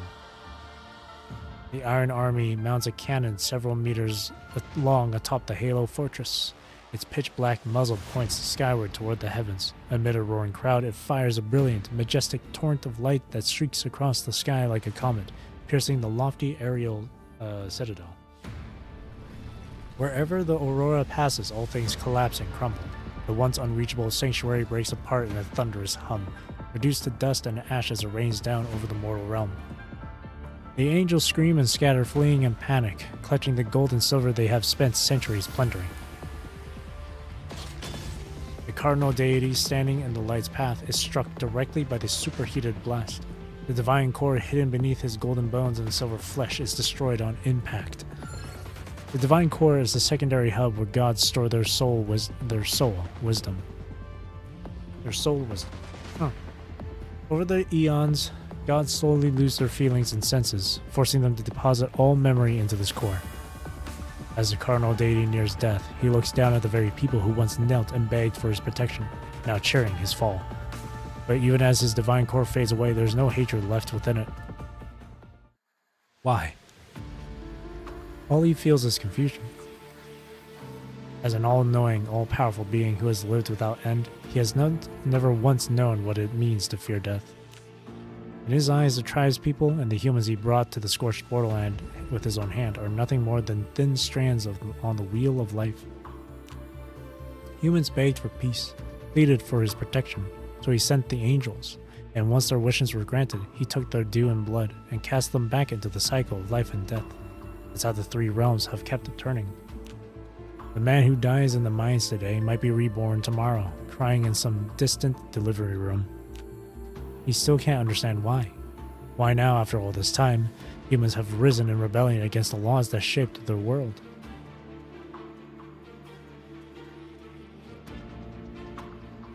After humanity's counterattack against the sanctuary ends, the cardinal deity's ruined body is nailed to a wooden frame, left on display for all to see. Some spit on him with disgust, others pretend not to notice, but not a flicker of emotion stirs in his heart.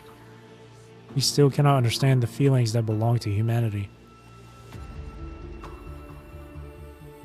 A long, long time passes, and one day a blood-stained man arrives with a filthy child in tow. They stop before the wooden frame. Look closely.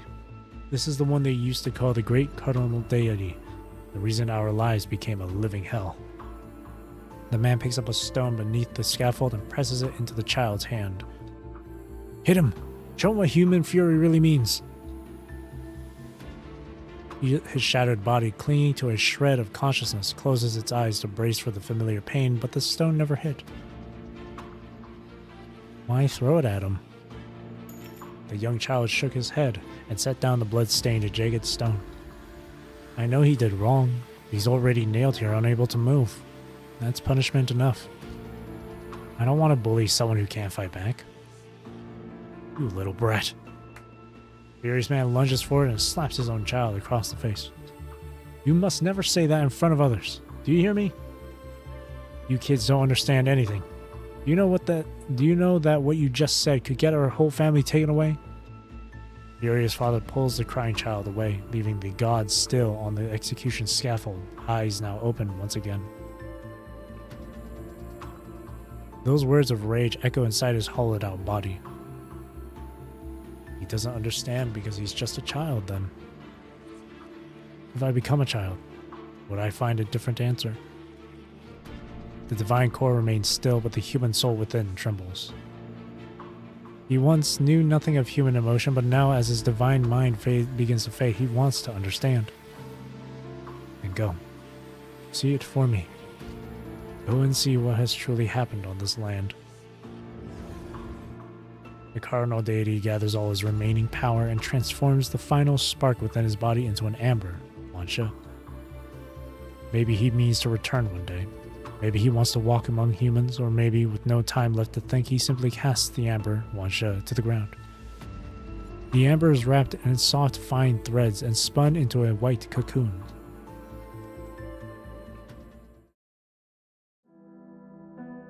After a long passage of time, a child hatches from within the cocoon. From the moment he opened his eyes, when he still knew nothing, he already carried the unresolved hatred sealed within the divine core. Divine wrath, delayed 10 years before being released, coils around him and twists into the form of catastrophe, natural disasters that take the lives of everyone near him. But the child doesn't know he has already become the source of the catastrophe. During his time in the mortal world, he'd been searching for a way to end all of this. And now looking back, he sees it clearly.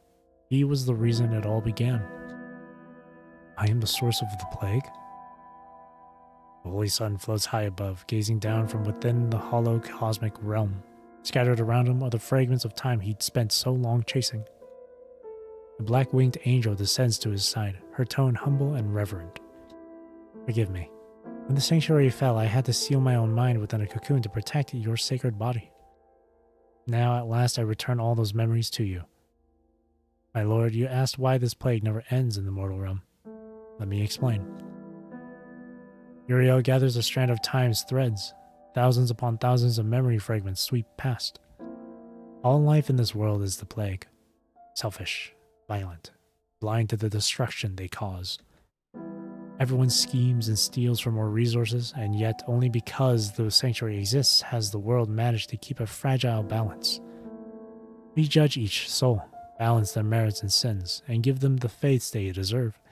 But humans deny their true selves. They cling to beautiful dreams that can never be real. Demons take advantage of that moment, seizing what little soul power remains in them, and worsening the suffering of the mortal realm. Because humans and demons alike continue to wage war and disregard balance, the laws of the three realms collapse. The angel girl slowly kneels and raises the radiant crown above her head, offering it to the holy sun.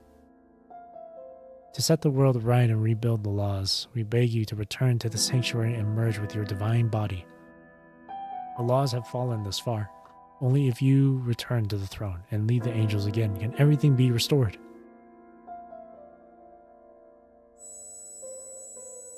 In the blink of an eye, memories as vast as the heavens and earth flooded from his eyes and crashed through his mind. The scorched stench of burning flesh in the wheat fields, the milky scent that comes from a baby's laughter, and all the tangled fragments of mortal life pour into him at once. His consciousness veers off course, unable to absorb such an overwhelming flood of information. In his days, he feels like he's become the cardinal deity and also like he's returned to childhood.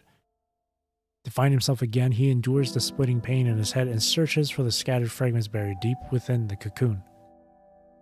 There, in the innermost depths, he finds a record left behind by the cardinal deity.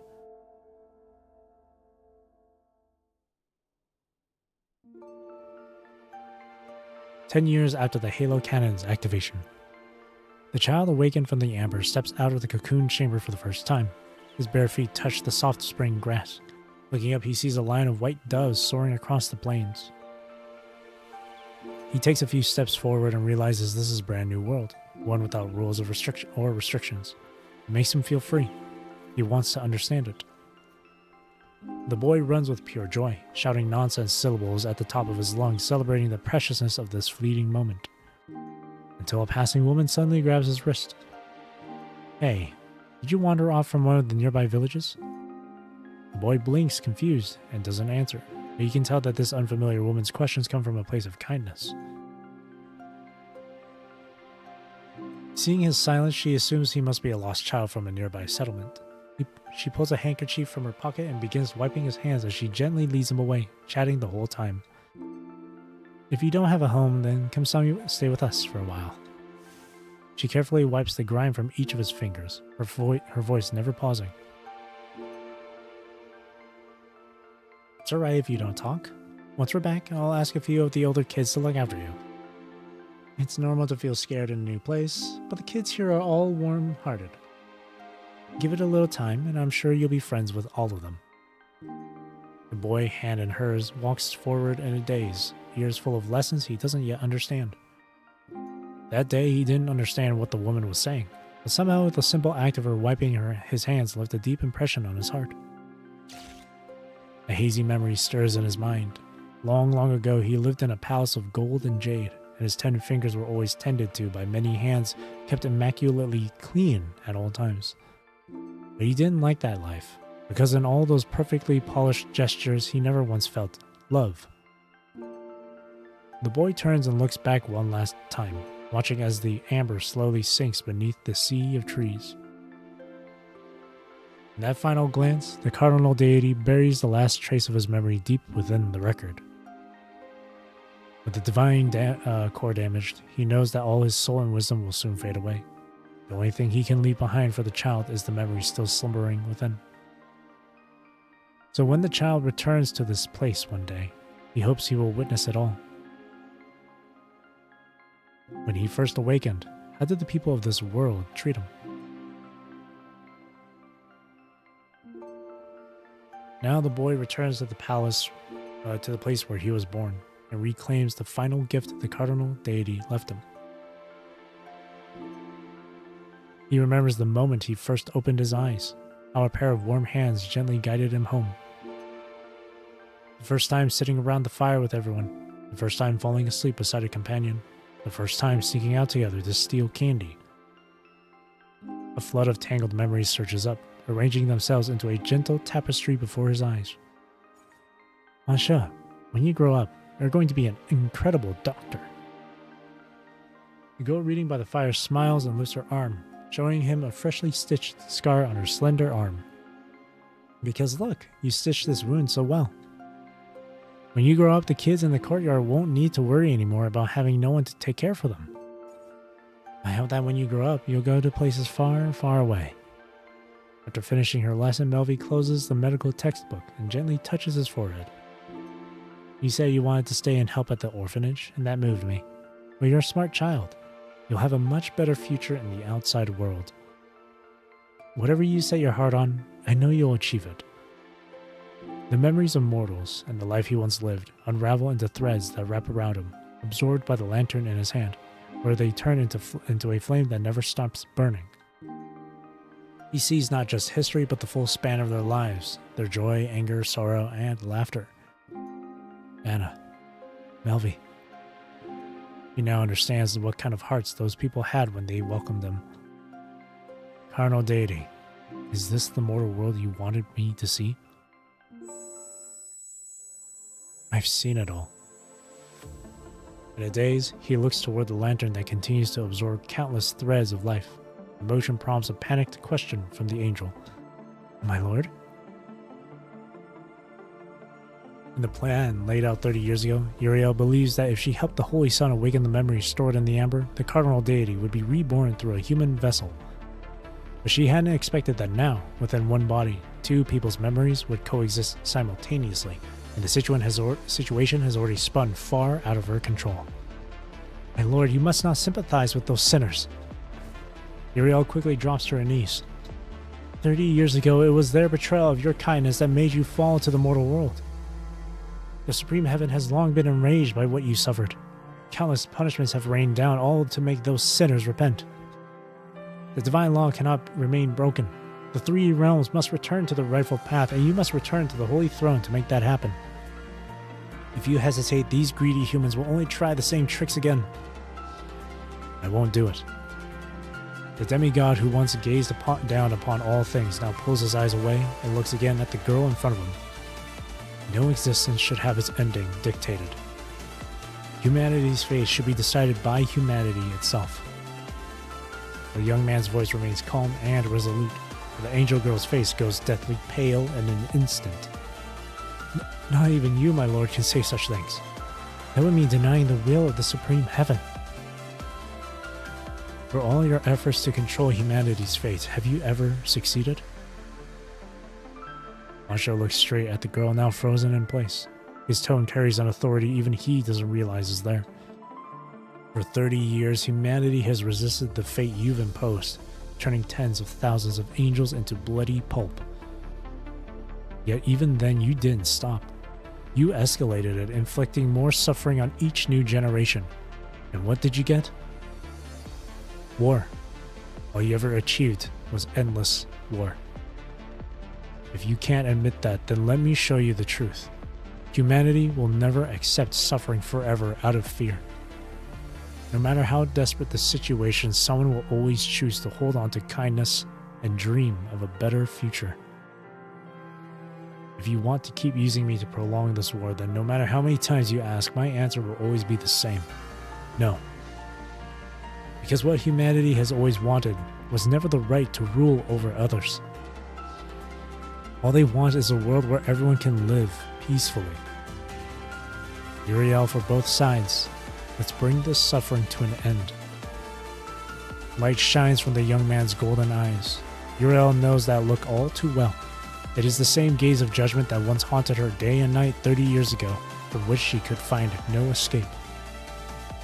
And now that gaze returns, its owner standing before her again, awakening every fear she thought she had buried. Her body trembles. She presses her right hand against her weakening knees, forcing herself not to kneel. Lifting her head, she laughs. I understand now. In the face of complete rejection, she no longer feels afraid. You are no holy son.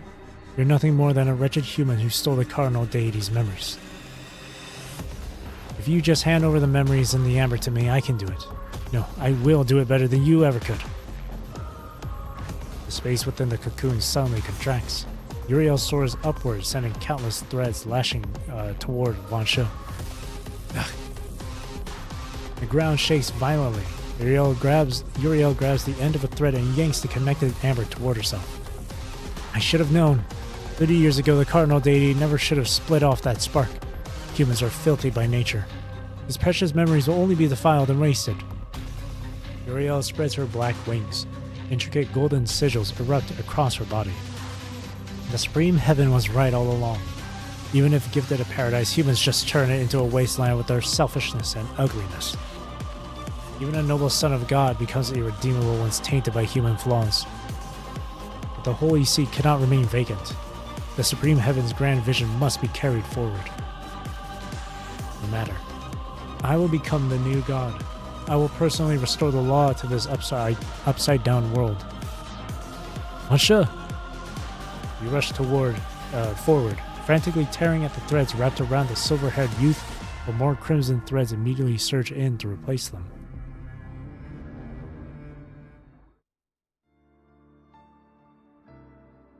Grey Raven, stay back.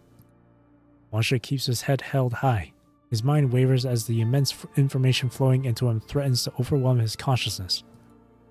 I can't let these memories fall into her hands. I have to merge with the information inside the amber. The threads carve bloody lines into his body, but he clings to the memories, pulling them into his arms. But if you do that, the Sanctuary's plan will succeed. What if you lose yourself after merging the Cardinal Deity's memories? Then I'll leave what comes after to you. Masha cradles the still-burning flame of life and offers you a calm, reassuring smile. Once the fusion is nearly complete, as the Bloodsworn, you sever our bond. This isn't the ending I wanted, but I'm glad that a life once saved by humanity can now end for the sake of humanity. You freeze. It's all right. We'll still have the next 30 years. Life and death, that's how the cycle turns. The flame keeps burning, using the young man's soul as fuel, weaving the threads of memory into his chest.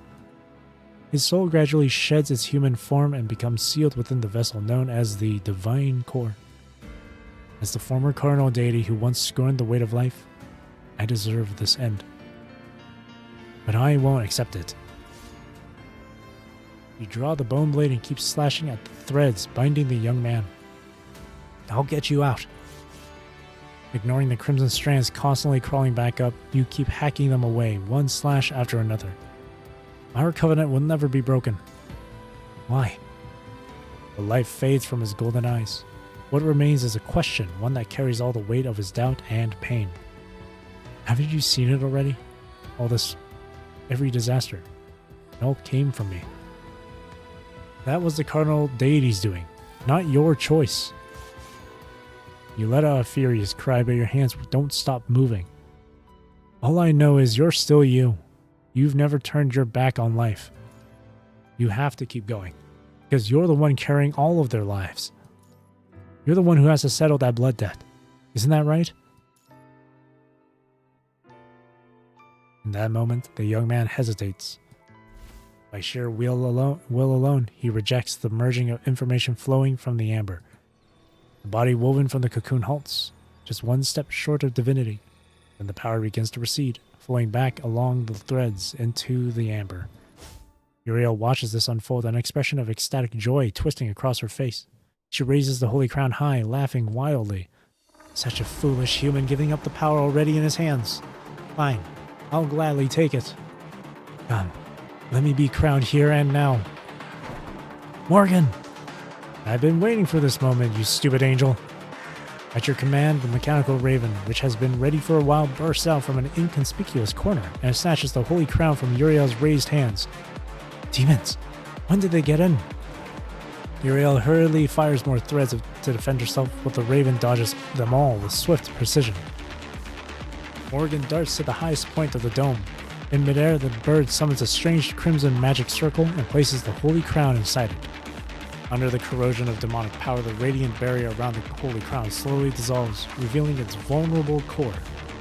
Impossible. That power. That's the demon lord? Grey Raven, hurry up. I can't hold this much longer. Fire blood bullets. Without hesitation, you draw your blood gun and fire several shots in quick succession, blasting the suspended crown to pieces. Ah!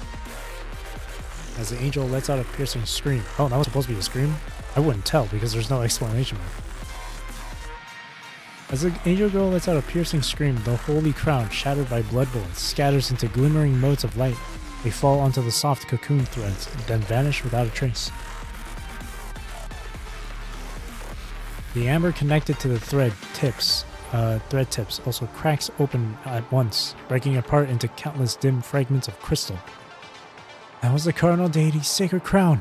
How dare you, maggots! The archangel shrieks in rage. She yanks desperately at the threads in her grasp, like clinging to a lifeline. The cocoon, stripped of the holy crown's stabilizing power, begins to shake violently, nearly flinging everyone into the abyss below. Inside the cocoon chamber, all color rapidly drains away, leaving behind a sterile, inorganic white. Uriel, stop struggling. The holy crown has been destroyed. You can't steal these memories anymore. Wansha tears through the brittle, rotting threads and steps beneath Uriel. He raises his gun toward her flailing figure overhead. But Uriel only grows more frenzied, summoning wave after wave of angels. Pale, fleshy forms crawl endlessly from the bottom of the cocoon chamber, swarming in every direction like insect eggs. No matter. As long as I kill you, it'll be enough. Any ending is better than letting some foolish human seize the divine throne. She's no longer listening. Get ready to fight. Ka! This place is about to collapse. We can't stay here. Morgan flies back onto your shoulder, urging you to look up at the dome, which is rapidly decaying and losing color. It's alright. Everything will be over soon. Wansha puts his mask back on and spins the cylinder of his revolver, chambering a new round. Grey Raven, lend me your strength. It's time to end all of this. That was a really good sequence of events, especially the whole speech with Wansha and humanity. That was really good. Humanity needs no gods to rule over them.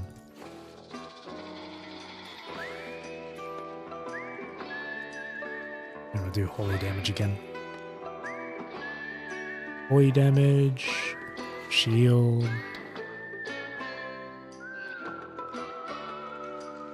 Shield again.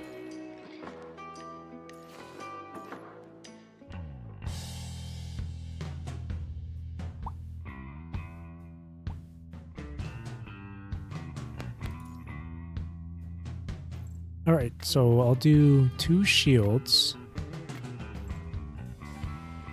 And then 1 holy damage thing here.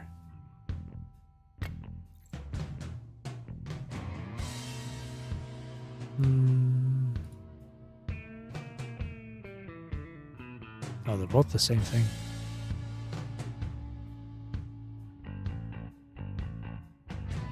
Yeah, I'll keep that one. 2 shield stuff.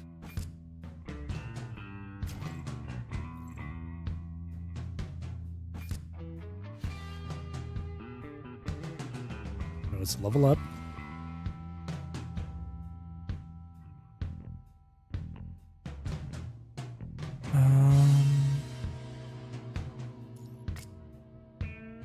I think I'll just keep leveling up here.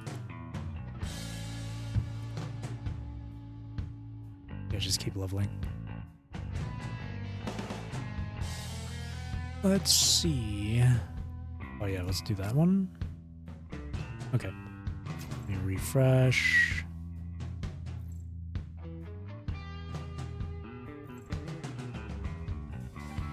Refresh.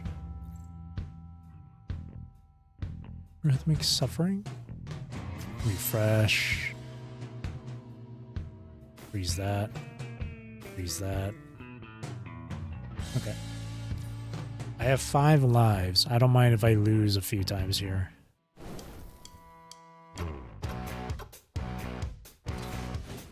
Oh my god, it's Celine.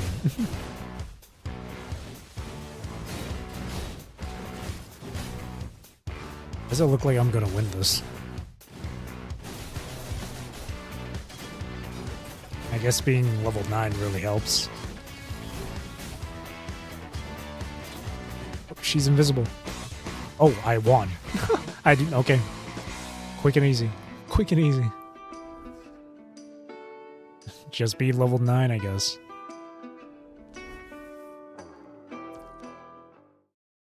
Go. Why are you stopping me? Even if the Holy Crown is destroyed, the divine wrath won't end. The calamity will still befall the world. Uriel, severely wounded, clutches the gaping hole in her chest. She leans against the cocoon while struggling to breathe. Wansha has seen himself confronting Uriel in the sanctuary in countless nightmares, and now that nightmare finally reaches its end. Because you're an angel of eternity, you'll never understand what it means to live as a human. The cylinder in the revolver spins and locks. This time it's not loaded with ordinary copper rounds, but with bullets crafted from Grey Raven's blood. Over the past 10 years, I've watched countless tragedies unfold at your own hands. If humanity is truly sinful by nature, and if balance must be preserved, then why do angels never punish the soldiers who extort blood taxes, and instead always swing their scythes at defenseless commoners? You never cared about any so-called balance of good and evil. Uriel freezes, her expression clouded with confusion. You claim that humanity is a plague, that life itself is a sin to be judged by the sanctuary. So why have you never granted salvation to the innocent? I understand now. To you, life and death are just currents that flow endlessly. From where you stand looking down on the world, the survival of any one individual means nothing. But it's that very indifference that keeps you from understanding why humans have to resist. Even if you crown a new god, as long as you keep enforcing this foolish doctrine, the spark of rebellion will keep rising again and again. Another 30 years, another 100. Do you really want this war to go on without end? The golden light in Wash's eyes has faded, but Uriel still kneels silently before him, as if she's once again the young angel kneeling in the sanctuary, being chastised by the cardinal deity. So what? If it weren't for the supreme heaven's protection, all of us angels would have been dead 30 years ago. She gazes far into the distance, toward where the sanctuary once stood. Before it fell, she had spent a long, long life within its walls. Humans lie, scheme, and wound each other over and over. Then, when they can't clean up their own mess, they toss it at the feet of cardinal deity, praying for a miracle to fix everything. And when he can no longer bear the weight of their desires, they repay his kindness with betrayal. Humanity was never worth saving. As if mocking herself, she laughs softly while wiping the blood from her face. Slowly, she sinks down against the wall. I've lost. But I will never agree with your choice. I believe one day you'll understand everything the Supreme Heaven planned. Only by moving forward, by ascending, can justice truly be upheld. You who have been silently watching now step forward and raise your gun. Together with Wansha, you take aim at the angel, battered and bloodstained, more corpse than living being. In the name of the Pestilence Knight, who fights for all innocence in times of disaster, I pass judgment upon you. In the name of all the innocent victims in the disaster. And in the name of Grey Raven, all the humans in the scorched borderland, I sentence you to. I sentence you to execution. Uriel, this is where your fate ends. Uriel closes her eyes. Gunshots ring out. 2 searing, blood-forged bullets rip through her body, burning and corroding her flesh. The angel's broken figure plummets along the path of falling threads, vanishing into the abyss below, as if returning to the arms of the river Styx. Boom. The ground trembles violently again, this time even more fiercely than ever before. The ashen cocoon threads hanging overhead start to dissolve. With the crown and Uriel both gone, the space loses its final support and begins to collapse completely. Hold on tight. Wansha, whose eyes have now lost all their light, grabs your hand. Amid the chaos, the two of you run together toward the exit beyond the cocoon. Wait, the Cardinal Deity's the Cardinal Deity's residual memories. In the amber. The Cardinal Deity's power has already disappeared with the destruction of the Holy Crown. He doesn't look back. He just keeps running along the thread-spun path that now teeters on the edge of collapse. Besides, I've already decided. I am who I am. Whatever happened before, I won't dwell on it anymore. I see.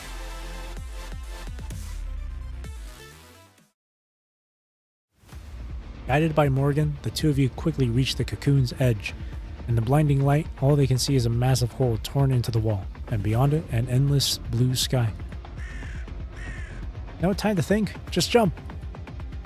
Morgan, is there no other way? Wansha, is there any other option? Morgan. Grey Raven, I think this really is the only way. Wansha looks back. The path behind them has already crumbled into rot. The cocoon itself groans, emitting deep, heavy creaks as it begins to collapse. He carefully approaches the edge of the hole, judges the distance to the ground, and begins weaving crimson threads with magic at his fingertips. The last bit of energy in the cocoon. It's just enough to weave a net to catch us. And it looks like we really don't have a choice. Alright? Just be careful. Having made up your mind, you no longer hesitate. You turn and trust your body to gravity and step out with your eyes shut. A flood of air pressure rushes past, making your vision blur completely.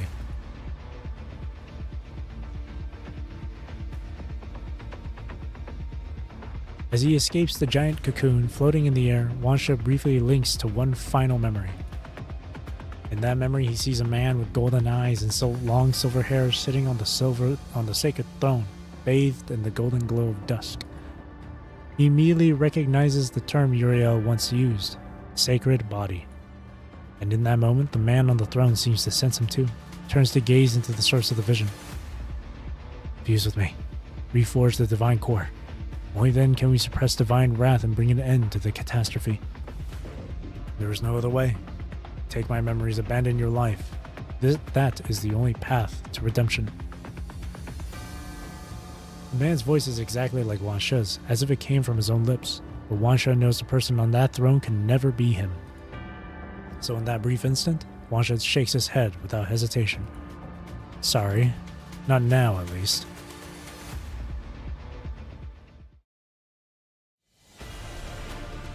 The moment you two land on the soft bed of fallen leaves, a familiar blade of wind, carrying the scent of herbs, lashes toward you.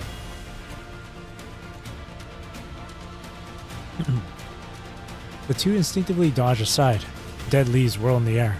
Amid the chaos, a white-haired girl shows up in the distance, reappearing like a ghost that refuses to leave. When you came crashing down from the sky, I thought your merciful cardinal deity had finally shown up to wipe out all the outsiders. But clearly, he'd figured it'd be more entertaining to let me do it myself. Wansha steadies himself and stands up. He takes the bone dagger from you and throws it back to Canary. You wanted to know the truth, didn't you? I brought it back for you. Then your judgment is coming too. It's just late.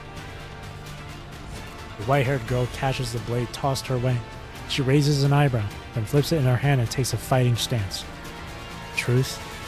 It's just another story people make up to fool themselves. I don't intend to listen to your excuses.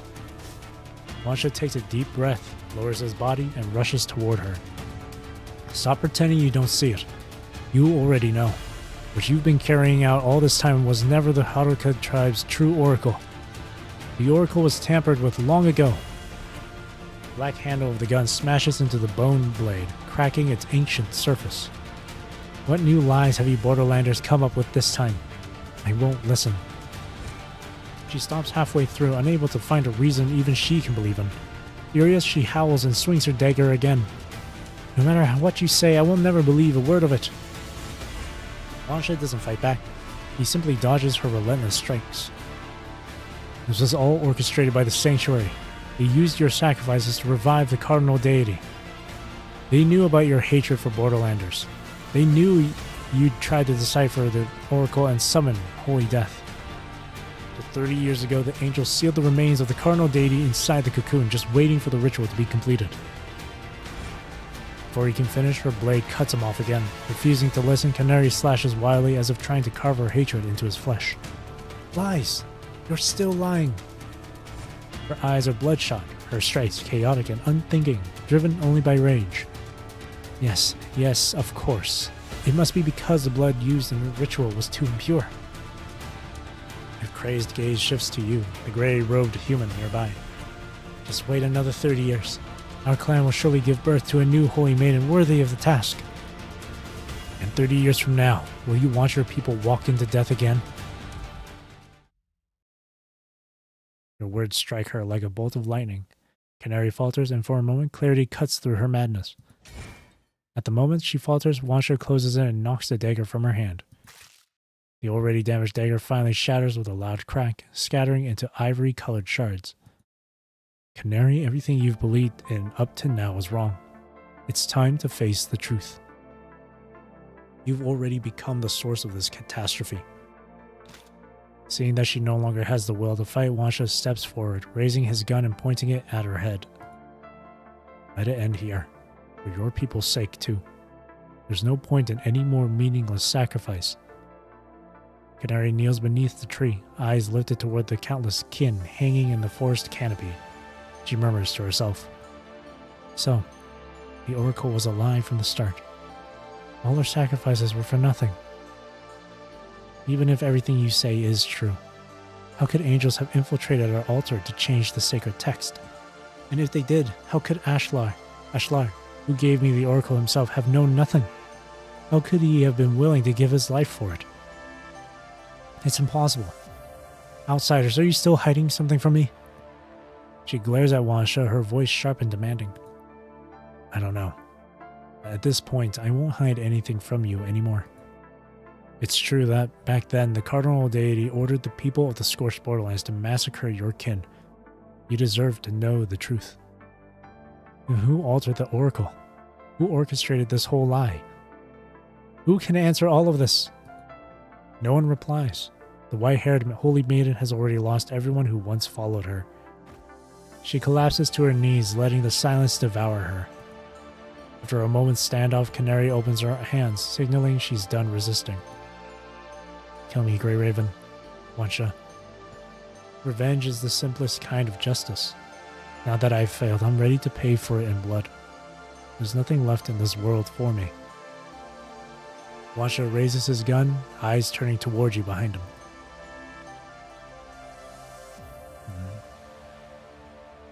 Leave the decision to Wansha. Countless vengeful spirits echo in Wansha's mind. In that brief instant, he recalls every life he saw through the lantern. A brief roar ripples through the forest, stirring hollow echoes in its wake.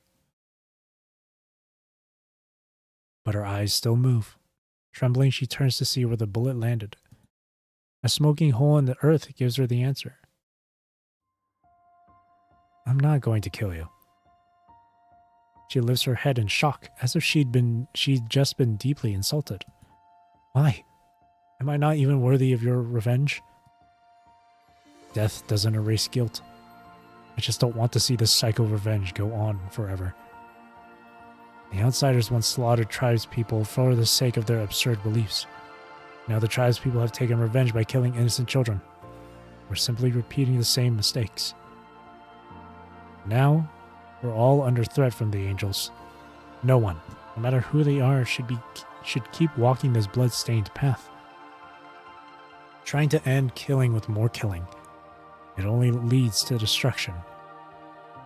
And what gives you the right to forgive them for what they did to my people? With one final roar, the girl lunges. Like someone dying in a frenzy, she grabs the broken hilt of the dagger and drives it again toward Wansha. While the cold firearm deflects the strike as she is thrown back to the ground. She looks up, you clad in gray-black cloak, and the demon knight with the bird beak mask still stand calmly side to side, watching the holy maidens collapse without a word. After all this time, now you're telling us that we could have chosen coexistence? But deep down, she already knows. Everything he says is true. She just can't bring herself to admit that all her faith has turned into nothing. You think we didn't want to live with everyone else? It was you outsiders. It was a sanctuary that never gave us the chance. I'd already made up my mind. Even if I were the last one standing, I would carry this hatred. I would live for revenge. That's the only reason I walk this path of no return. Her whimpers are gradually swallowed by sobs, until nothing can be heard clearly. And let's start over, right here and now. Wansha turns and walks toward the light breaking through the trees. At some point, the mist hanging in the forest started to lift. Golden light now filters through the dense branches and leaves. Dawn is breaking. I'm sentencing you to live. You will stay alive and witness how the people of the scorched borderland rise up and bring down the sanctuary together. And when that day comes, there will be no more dividing lines between outsiders and tribes people. Everyone will share this land equally. Was I able to... It's underlined. Oh, I thought it was like a glossary thing. I believe that when that time comes, you'll find your own new path, and the people of that future will be the ones to pass judgment on you. You have to spend the rest of your life making up for everything you've done, and you'll see with your own eyes how people lay down their hatred and walk forward together. That is your punishment. You'd better prepare yourself. Sometimes the pain of living on is far heavier than you think.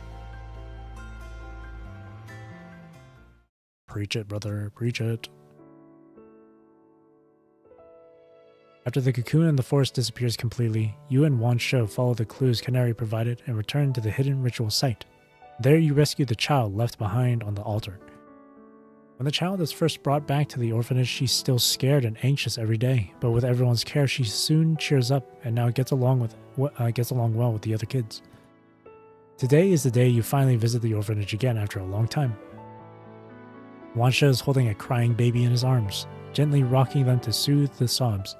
At the same time, he reaches up toward the top of a cabinet, trying to grab some candy for the other noisy children, tugging at his sleeves. Is there anything I can help with? Wansha has no free hands, so he stretches his neck and jerks his chin toward the kitchen, signaling for you to shut off the screaming kettle. And in the end, I still wound up with this whole gang of tiny troublemakers. Grey Raven, look at this fine mess you helped get us into. The mechanical raven perches on the windowsill, chattering away as usual. It seems to have taken on the role of commentator for this entire chaotic story. After turning off the kettle, finishing dinner, and getting all the children to sleep, the two of you sit in the workshop. The clue boards are all gone now. In the gentle scent of herbal tea, you two stretch and relax your tired bodies. The serial killings and the cult incident are finally behind you. Wansha at last has a moment of peace. He allows himself to imagine the future and the quiet moments before caring for the children. I want to turn this workshop into a classroom, or a place where the children can learn about herbs. When they grow up, they'll have something to rely on, a skill they can use, another path they can choose. That's a great idea. Will you be the one teaching them? That's what I have in mind, but right now I honestly don't know how far I can plan ahead. Wansha stretches lazily, sinking into the armchair's soft cushion. He closes his eyes and enjoys this rare peace in a world that's known nothing but chaos and hardship. At the very least, he has to build this one small pocket of calm. Even though I refuse the Cardinal Deity's memories, the nightmares still won't leave me alone. If I want to find a way to truly stop the catastrophe, then I'll have to go back out there. Uriel said that life is the plague of this world, that humans trying to survive only spread conflict, and that the catastrophe exists to contain them. If that's really how it is, then fine. I'll be the one to keep spreading this plague. Let me be the Pestilence Knight. Don't forget me. You made a promise. You said that once this was over, you'd help me recover my lost memories. I still remember. He brushes away the hair that falls across his eyes. A faint weariness starts to show on his face. There are so many things I still want to do, like teaching the kids at the orphanage how to identify herbs, traveling with you to recover lost memories, and finding a way to end this catastrophe. Each of those will take time, but I believe we could do it. I really do. After all, this is what we've made it. This is how we've made it through everything so far, right? Yeah. You stand and walk to the half-open door, place a hand on the knob, then pause. Wait, Wansha. There's one more thing I need to ask. You stop at the doorway, your tone suddenly serious. The young man who had almost closed his eyes opens them again and silently looks toward you.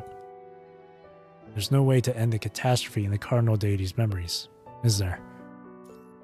Swear to me, you're not lying.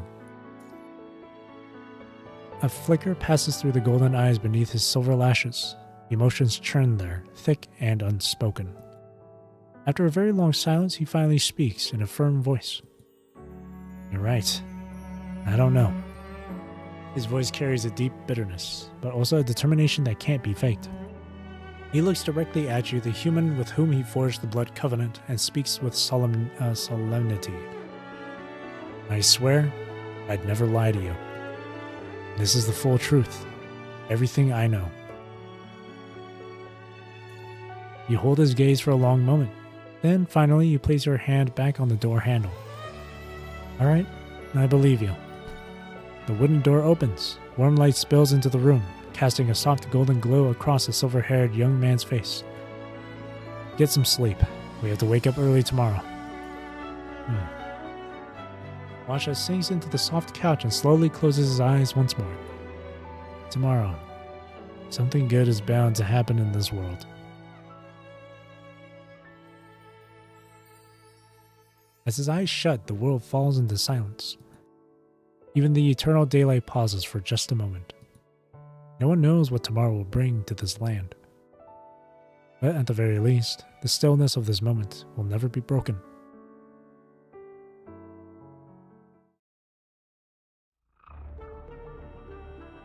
Many years ago, in the depths of a lush forest, a man stands atop an altar, placing a yellowed parchment tome back where it belongs.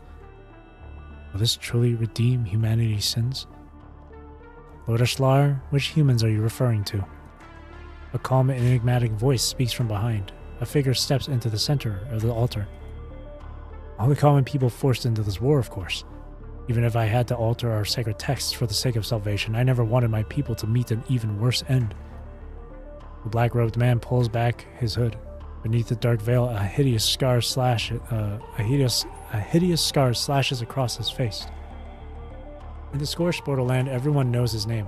Ashlar, second Generalissimo of the Iron Army, the one who ordered the halo cannon fired at the Cardinal Deity, igniting the long era of disaster and the collapse of divine war, or law.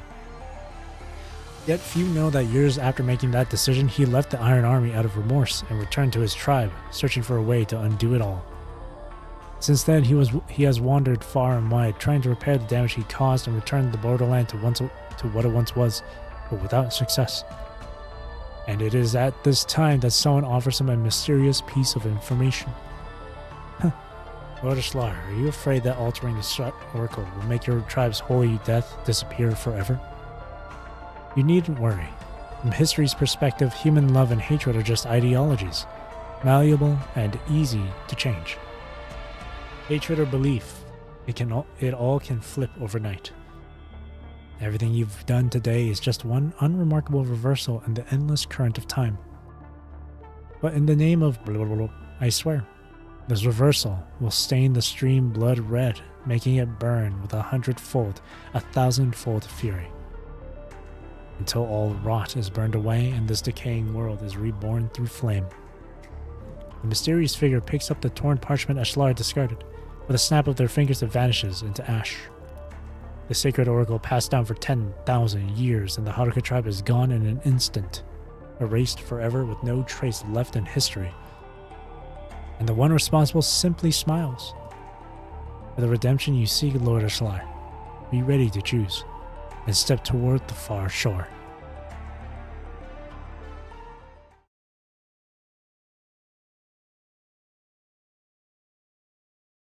Who could that be? It showed no silhouette at all.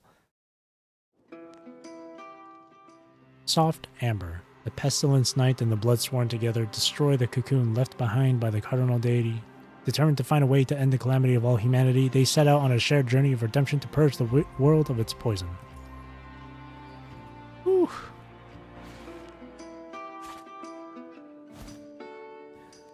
That was really good. That was like a 2-hour read. That's fine. That was really good. Really good. But again, that part where he's giving out that little speech about humanity and stuff, that was really good. Holy shit. Hell yeah. Now there's only one more person to go through, and it's Lilith. Hers is really lengthy though. I only did 1 of 7, dude. I feel like I might just save this for another time, honestly. Okay. Whew. And all of these I've already traded in. I don't want to do the I have no motivation to do the frickin' Desperado Clash, to be honest. Sleep is a reminder, indeed. One thing I wanted to check too. This operational report. Hang on.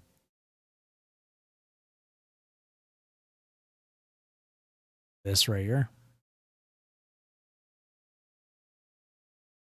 I haven't seen this yet. I forgot about it. Oh, that's loud. Whoa. That sound quality is crazy.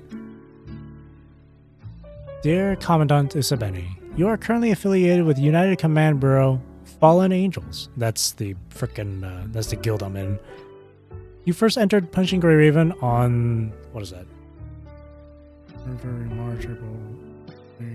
On July 15th of 2021.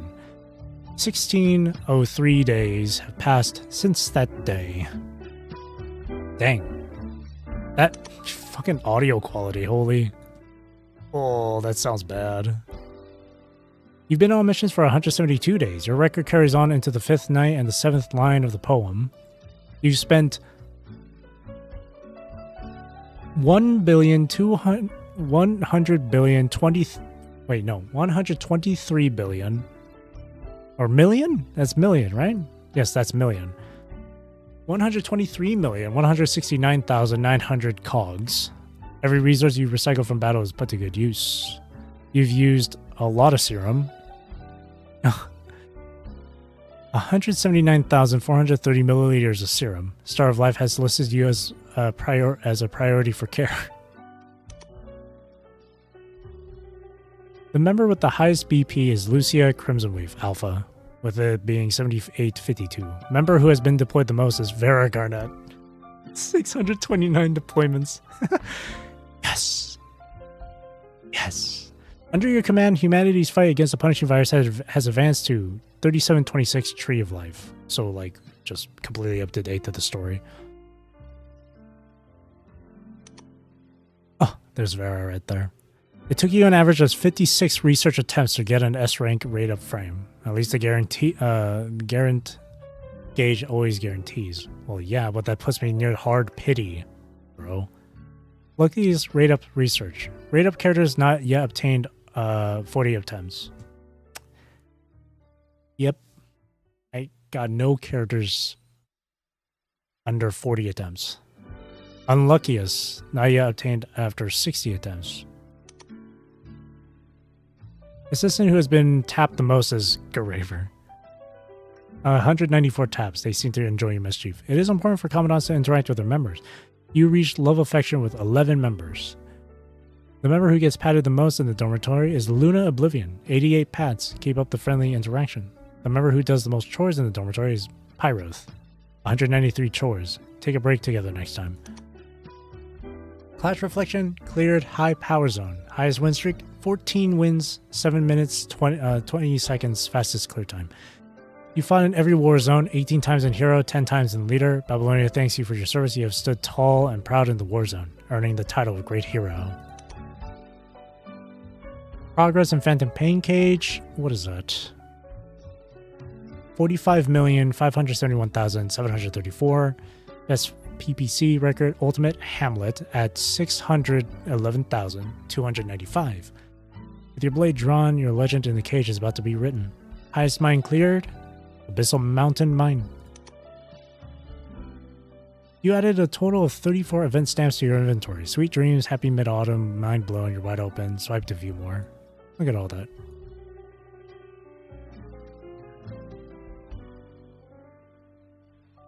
You collected a total of 39 precious collectibles. There I am. That's me. I'm gonna take a screenshot of that. Oh. I hate that my taskbar just randomly shows up whenever I do that. There we go. Screenshot. Claim the reward.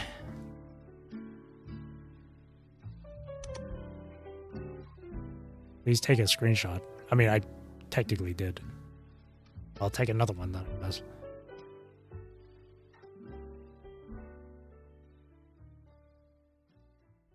Do another screenshot then. Do like this. Cool.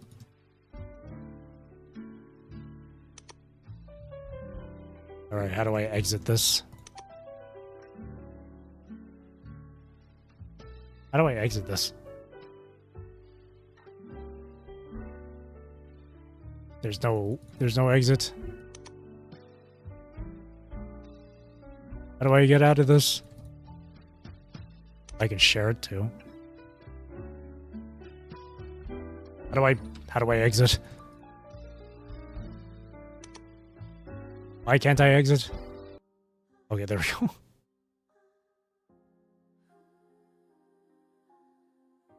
There we go. Let me put the audio back to normal now.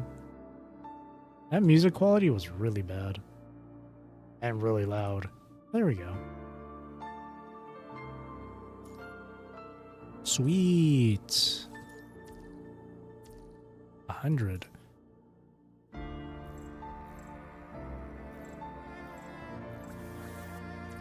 Cool. Cool.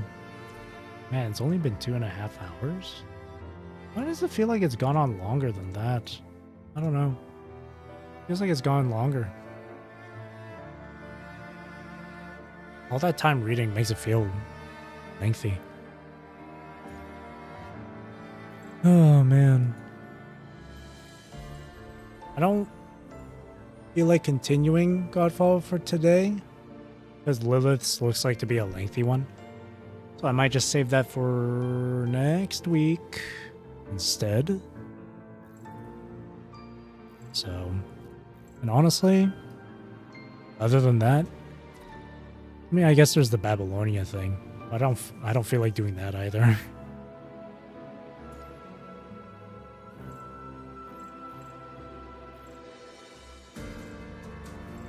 Other stuff like Clash Reflection and Norman gets reset later on, so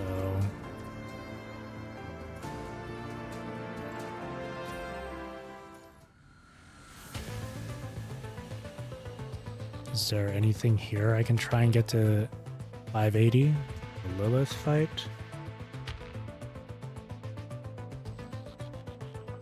If my Bianca was stronger, then definitely, but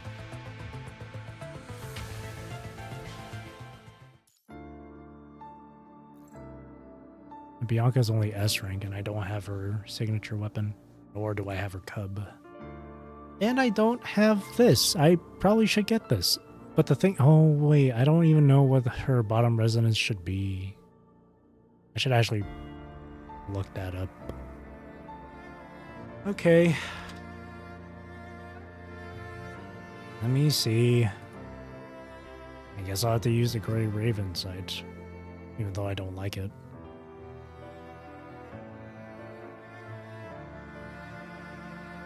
Oh, it's Bathlon, according to this?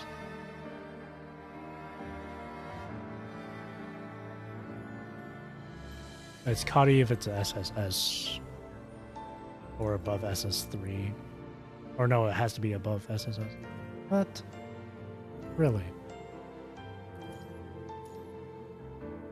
I was just following this, but... Hey, if it's saying Bathlon, then I guess Bathlon. I'll go trade for a Bathlon then. I have plenty of resources for it.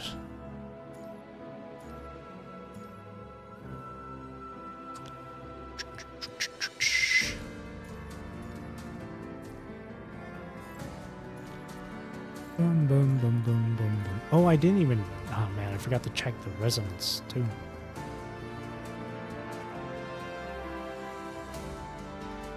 What's resonance again? Signature move, okay.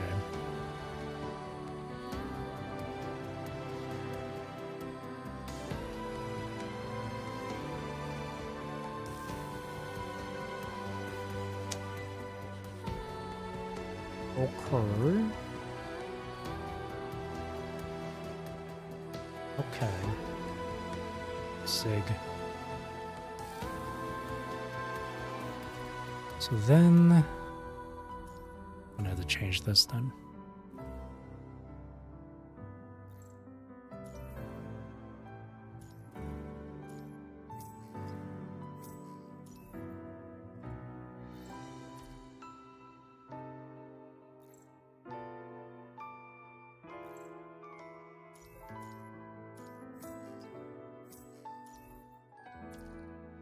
And then for resonance, so this one has to be signature move.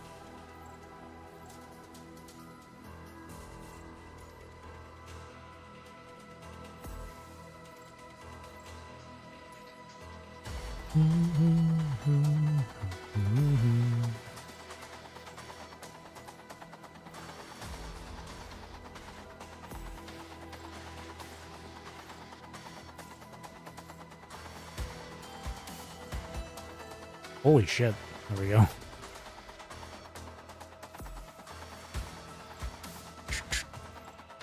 I want to get attack and crit.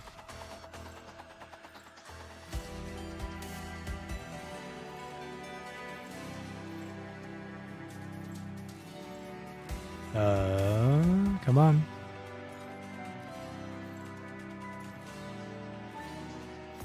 Dun, dun, dun, dun, dun, dun, dun.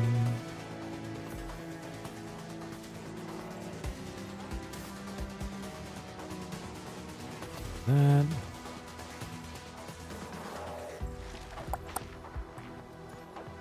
Oh wait, that's attacking. No, it has to be the resonance thing or signature move. Here we go. And then hyper tuning. I don't know if I have enough to hyper tune. Yeah, I don't have enough blue.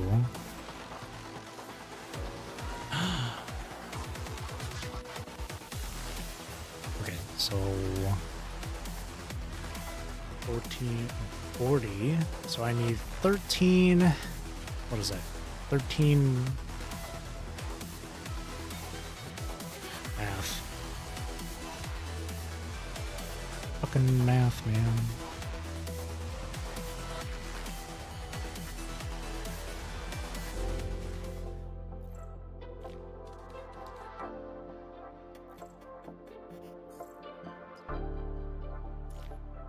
Oh, that's not enough.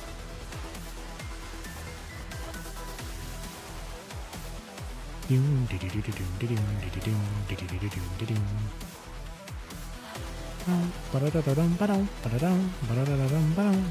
that's not enough. Fuck. Man. I don't have enough dormitory coin to ship.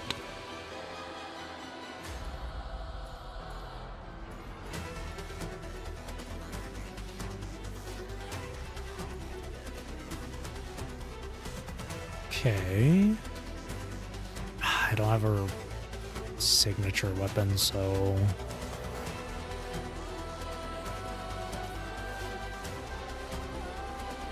if I had her signature weapon,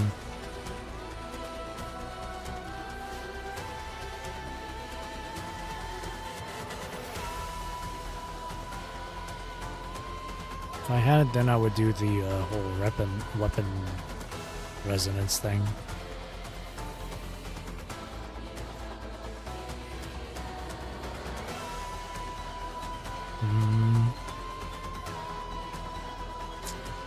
I don't have enough black cards for it either.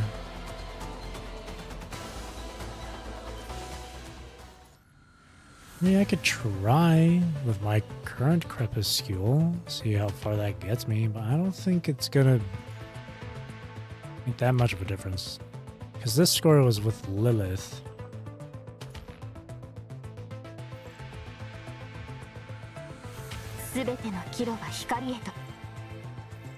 Oh shit, her memory. Oh no, fuck.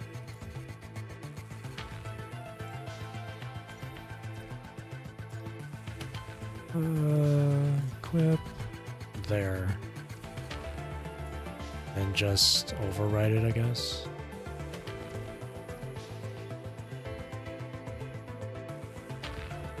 Alright, I'll try this.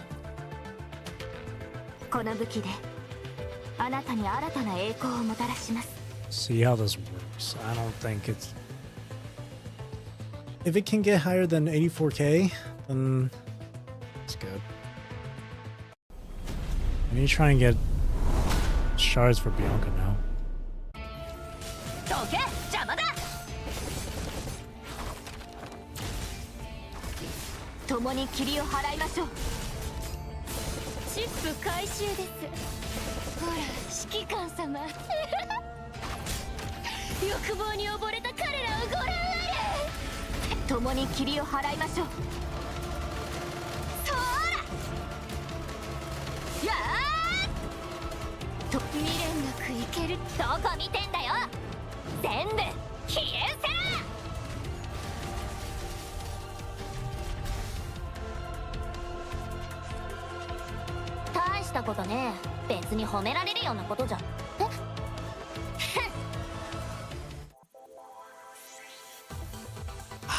Just slightly lower. Yeah, what about in this one then?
昼も夜もずっとあなたと共に進みます。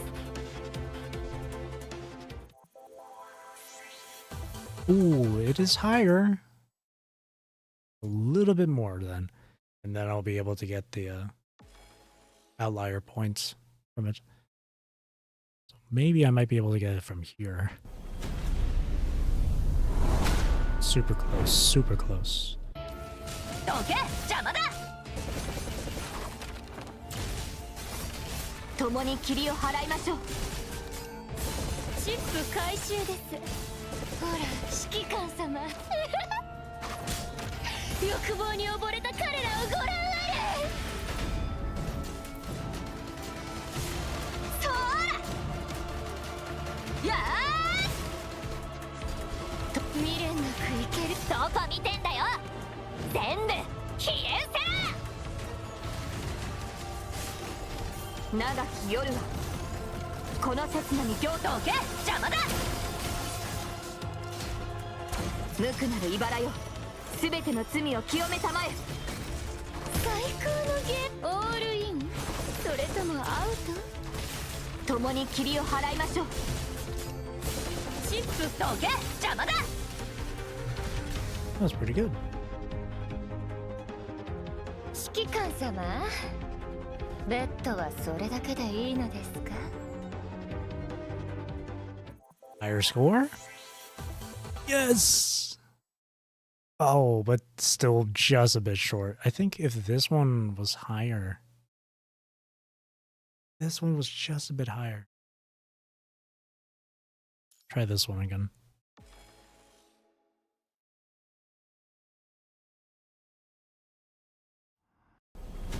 If that last piece of memory was hyper tuned, then I might have been able to get it. 共に霧を払いましょう。チップ回収です。ほら、指揮官様。欲望に溺れた彼らをご覧あれ。おっ、そうと未練なくいける。どこ見てんだよ。全部消え失せ。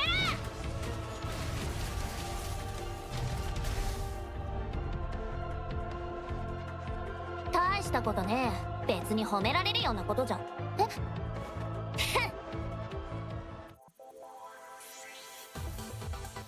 Oh wow, it's the same exact score. Same exact score, wow. No, actually I need 6k more points. Dang. So close. That's so close. I would have gotten 25 right there. Damn.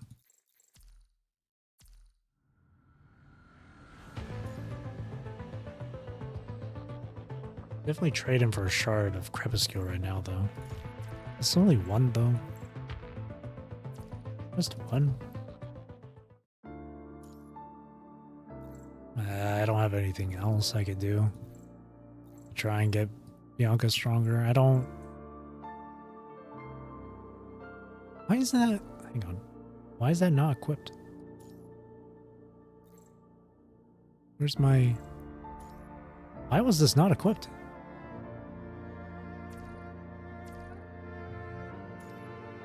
Now I gotta double check with my teams. This entire time she didn't have her cup equipped. Why?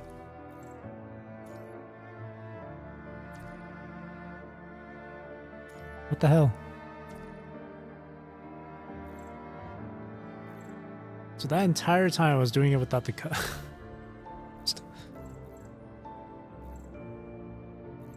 I have to really double check over these to make sure things are properly equipped.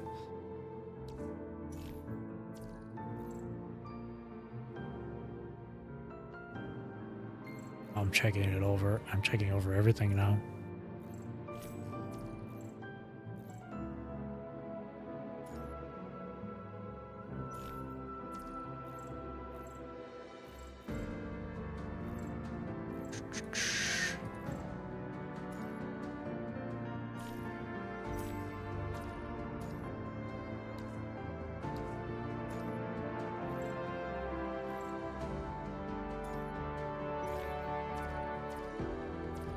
Wait, hang on. Did I mess up with Jews? Oh no, it's supposed to be Darwin. I accidentally spent on freaking Chen over here, Darwin. Or no, that's Scotty. Frickin' Darwin. Alright. That should be fine now. Alright. Honestly, this might be one of the very rare moments where I'm gonna just end it early. To be honest, like I'm feeling tired today too. I want to rest up and whatnot. So, with that being said, that's going to be it for me for tonight. 3-hour stream, which is fine. I don't mind. I kind of want to try and cut down the amount of time I stream too, because like I remember when I first started streaming, my average was around like 2 to 3 hours, but now it's around 5 to maybe even 6 hours, and I kind of want to take that down a notch too, especially since I do this in the evening, so it can go late into the night, and I don't want that. It'll my sleep schedule's gotta get really messed up, so I'll just end it off here. I'm fine with it. Monday, or tomorrow I won't stream, but Monday will be Where Winds Meet. I'll explore the new portion of the map, the Roaring Sands, mainly just gonna be exploration.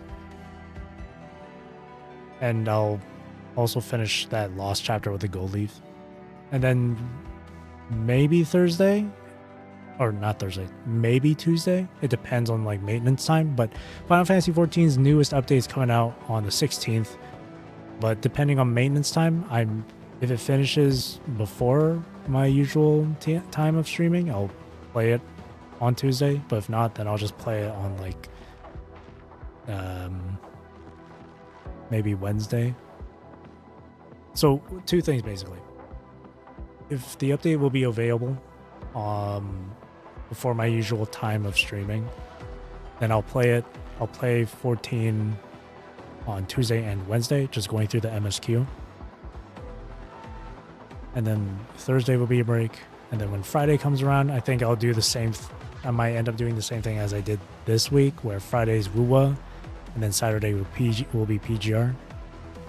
But if the maintenance for 14 is happening during Tuesday, like around, like even after when I'm supposed to be streaming, then Tuesday will instead be Where Winds Meet again, just for more exploration and stuff.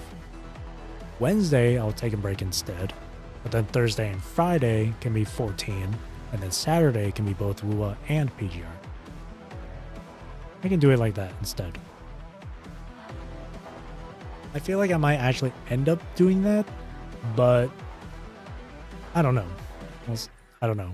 Because the Godfall Revelation part for Lilith here, the last one, looks lengthy. That's why I think it's better if it was just one PGR stream. Oh yeah. Considering how short this stream has been, like it does make now you can see why I put WUWA and PGR in one stream, like I did before stuff. But it is what it is. Like I said earlier, I do want to try and cut down on the number of hours I stream for each stream. So, but yeah.